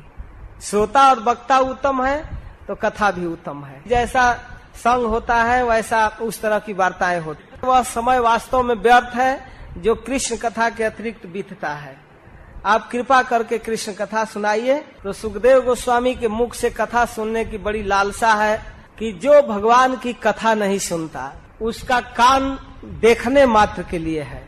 बीले व्रतोरु क्रम विक्रमांजे न श्रृण्वता कर्णपुटे नरस्य जिह्वा सती दादुरिके वसूत न चोपगायोत उरुगाय गाथा। जिसके कान में उरुगाय भगवान कृष्ण के निर्मल जस कभी नहीं गया वो तो पेड़ के खोड़र के समान व्यर्थ है। जिसके जीभ भगवान के दिव्य नाम का कीर्तन नहीं किया, वह वास्तव में मेढक के जीभ की तरह व्यर्थ टर टर करने वाला है। हरे कृष्णा कृष्ण कृष्ण हरे हरे, हरे राम राम राम हरे हरे। भारम परम पट किरीट जुष्टम, सिर पर मुकुट सोने का बांध ले, चाहे कुछ भी करें, अगर वह भगवान के लिए नहीं झुकता है, अगर मुकुंद के सामने नमस्कार नहीं करता है, तो वह तो केवल भार है। साओ करो नो कुरुता सपरियाम हरे लसत कांचन कंकड़ हुआ। कंगन से भूषित हाथ, जिसमें सोना कंगन बाजूबंद पहना हुआ है, वो तो लाश है मुर्दे के हाथ के समान, जो भगवान की सेवा नहीं किया। आंख मोर के पंख के आंख के समान व्यर्थ है, जो लिंगान विष्णु न निरीक्षतो, जो भगवान राधा माधव का दर्शन नहीं करता है, वो आंख व्यर्थ है। वास्तव में भगवान के दर्शन में नेत्रों की सफलता है। पादव निर्णाम दुम जन्म भाजऊ, पैर वास्तव में पेड़ के जड़ के समान व्यर्थ है, जो भगवान के मंदिर में नहीं आता, तीर्थ यात्रा नहीं करता।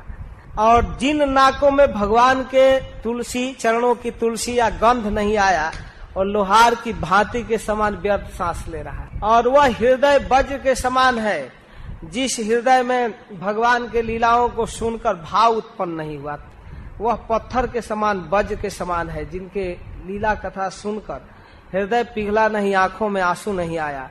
वास्तव में हे सूत गोस्वामी, आपकी वाणी अमृत से भरी हुई है।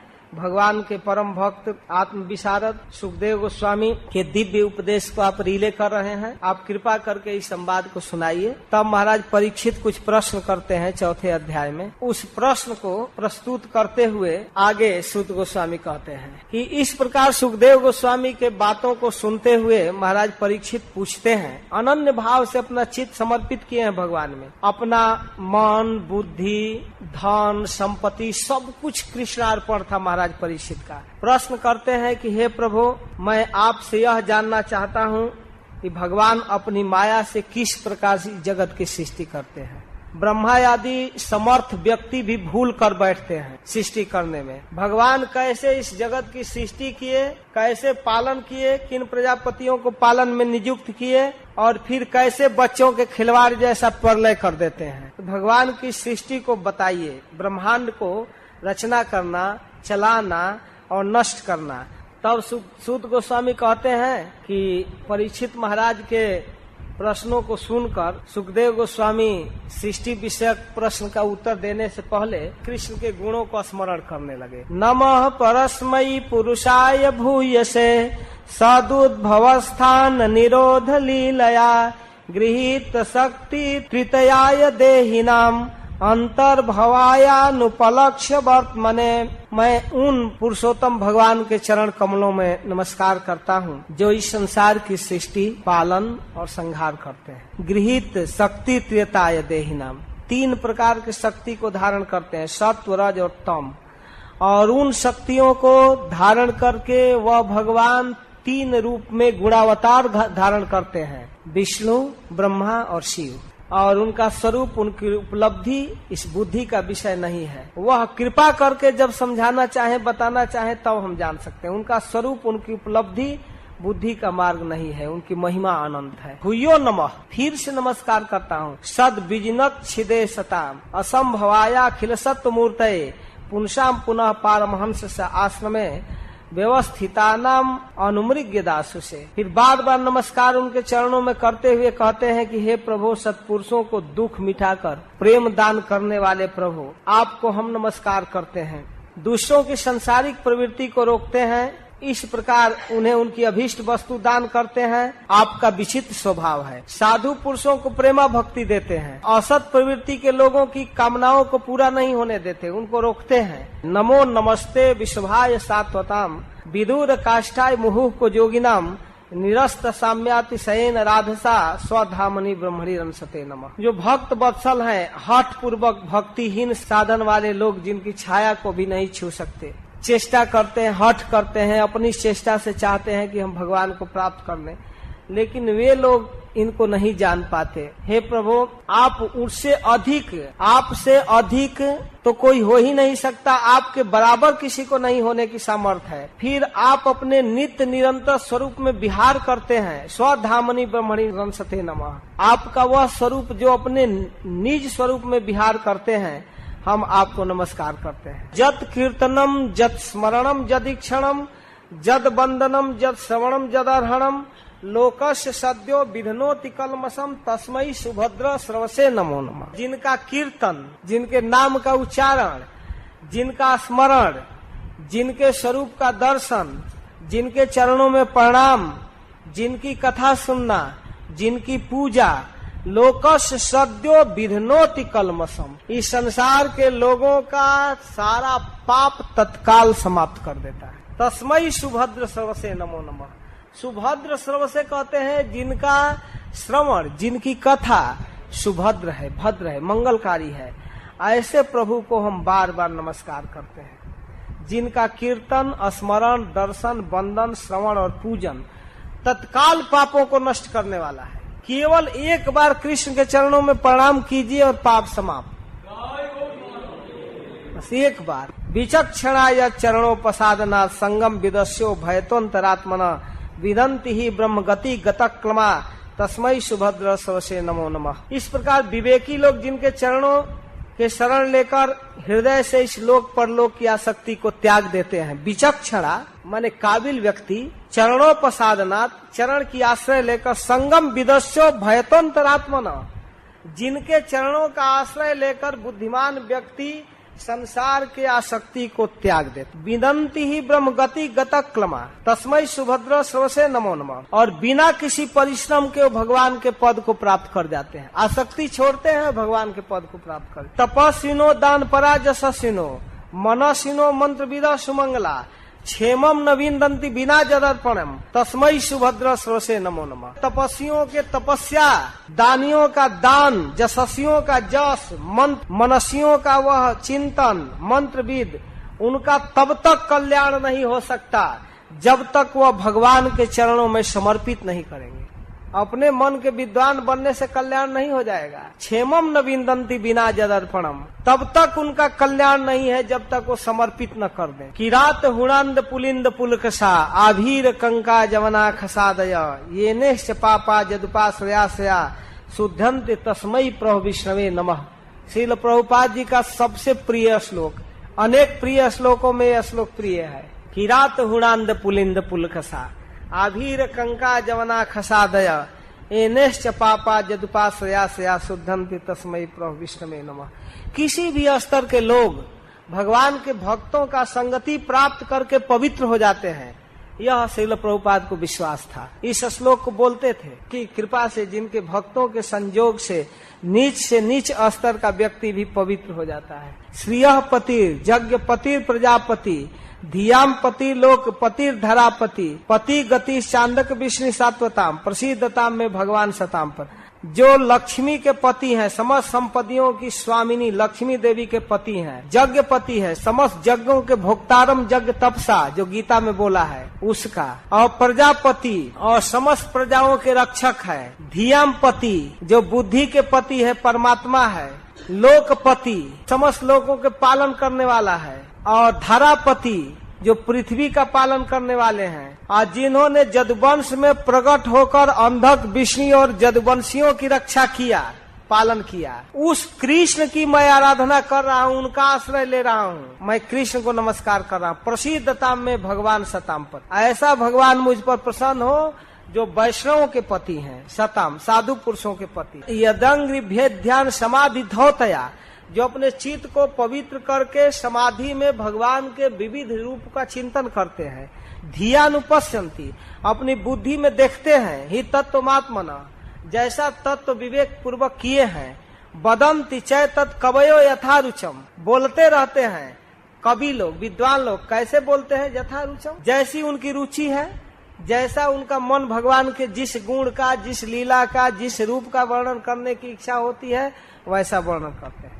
समय मुकुंदो भगवान प्रसिद्धतम, वह मुक्ति को देने वाले भगवान मुकुंद मुझ पर प्रसन्न हो। प्रचोदिता जन पुरा सरस्वती, जिन्होंने सृष्टि के समय ब्रह्मा के हृदय में जो स्मृति जागृत किया, अधिष्ठात्री देवी, ज्ञान के अधिष्ठात्री देवी सरस्वती को जिन्होंने प्रेरित किया, तेने ब्रह्म हृदय आदि कवये, भगवान ने ब्रह्मा के हृदय में ज्ञान दिया, वो ज्ञान सरस्वती, सरस्वती मतलब ज्ञान, बीतनवता जस सतीम स्मृति हृदय, ब्रह्मा के हृदय में दिए, स्वलक्षणा प्रादुर्भूत किलास्यता, समस्त ज्ञान, अपना लक्षण, अपना प्रकट, सब कुछ दिए ब्रह्मा के हृदय में। वही प्रभु कृपा करके समय ऋषिणाम ऋषभ प्रसिद्धताम, वही प्रभु मुझ पर कृपा करें, मेरे हृदय में भी प्रकट, मैं भी उनके लीलाओं का वर्णन कर सकूं। भूतैर महद्भी इमा पुरो विभु निर्माय सेते जदमूस पुरुषः भुंक्ते गुणान षोडशात्मक सोलंग कृषिष्ट भगवान बचांसी में। इस प्रकार वही प्रभु जो पंच महाभूतों के साथ इस शरीर का निर्माण करके इस जीव रूप में शयन करते हैं। सृष्टि के पूर्व में भूतैर महद्भी इमा पुरो विभु, पहले जो सृष्टि इस रूप में विस्तृत नहीं थी और सब कुछ बटोर करके जो अपने अंदर शयन करते हैं, और फिर सृष्टि करने समय जो 5 ज्ञान इंद्रिय, कर्म इंद्रिय, प्राण, मन, इन 16 कलाओं से जो प्रकट होते हैं, भुंक्ते गुणान षोडशात्मक, जो 16 रूप में प्रकट होते हैं। 16 रूप क्या है? 5 ज्ञान इंद्रिय, 5 कर्म इंद्रिय, 5 प्राण और 1 मन, 16। इससे 16 विषय के भोगों को भोगते हैं। वही भगवान जीवात्मा के साथ वे सर्वभूत प्रभु मेरी वाणी को अपने गुणों से अलंकृत करें। सोलंग कृषिष्ट भगवान बचांसी में, वही प्रभु हमारी वाणी को अलंकृत करें, हमारे वाणी पर आवे और मैं उनके गुणों का वर्णन। इस तरह सुखदेव गोस्वामी प्रार्थना करते हैं। नमः तस्मै भगवते वासुदेवाय वेद से बपुर ज्ञानमयम सौम्या यन मुखाम्बो रुहासमम। इस प्रकार संत पुरुष जिनके मुख कमल के मकरंद से झरती हुई ज्ञान सुधा का पान करते हैं, उन वासुदेवावतार सर्वज्ञ व्यासदेव के चरणों में हम प्रणाम करते हैं। वासुदेवावतार सर्वज्ञ व्यासदेव। इसमें नमस्तस्मै भगवते वासुदेवाय वेद से वर्णन करते हुए कहते हैं कि हे प्रभु, मैं आपको नमस्कार करता हूँ। किस स्वरूप को? जो वासुदेव स्वरूप है। लेकिन वासुदेव स्वरूप क्या है? बपुर ज्ञानमयम सौम्या यन मुखाम्बु रुहासवम। आप अपनी वाणी से जो उपदेश करते हैं, उपदेश करने वाला वह जो आपका स्वरूप है, वांग्मयी मूर्ति जो है, वेद को जो बनाते हैं, वो व्यास देव को नमस्कार करता हूँ, जिनसे ज्ञान निकल कर इस भागवत के रूप में आया। एत देवात्म भूराजन नारदाय पिवीक्षते। नारद जी ने जो प्रश्न किया ब्रह्मा से, वेद गर्भो वेदात साक्षात, वेद गर्भ ब्रह्मा ने जिसको बतलाया, उस साक्षात ज्ञान को यदा हरिरात्मन, वह हरि नारायण ने जो ब्रह्मा को दिया था, उसी ज्ञान को आज ये चीज मैं आपको दूंगा, उपदेश कर रहा हूँ, आप सुनिए।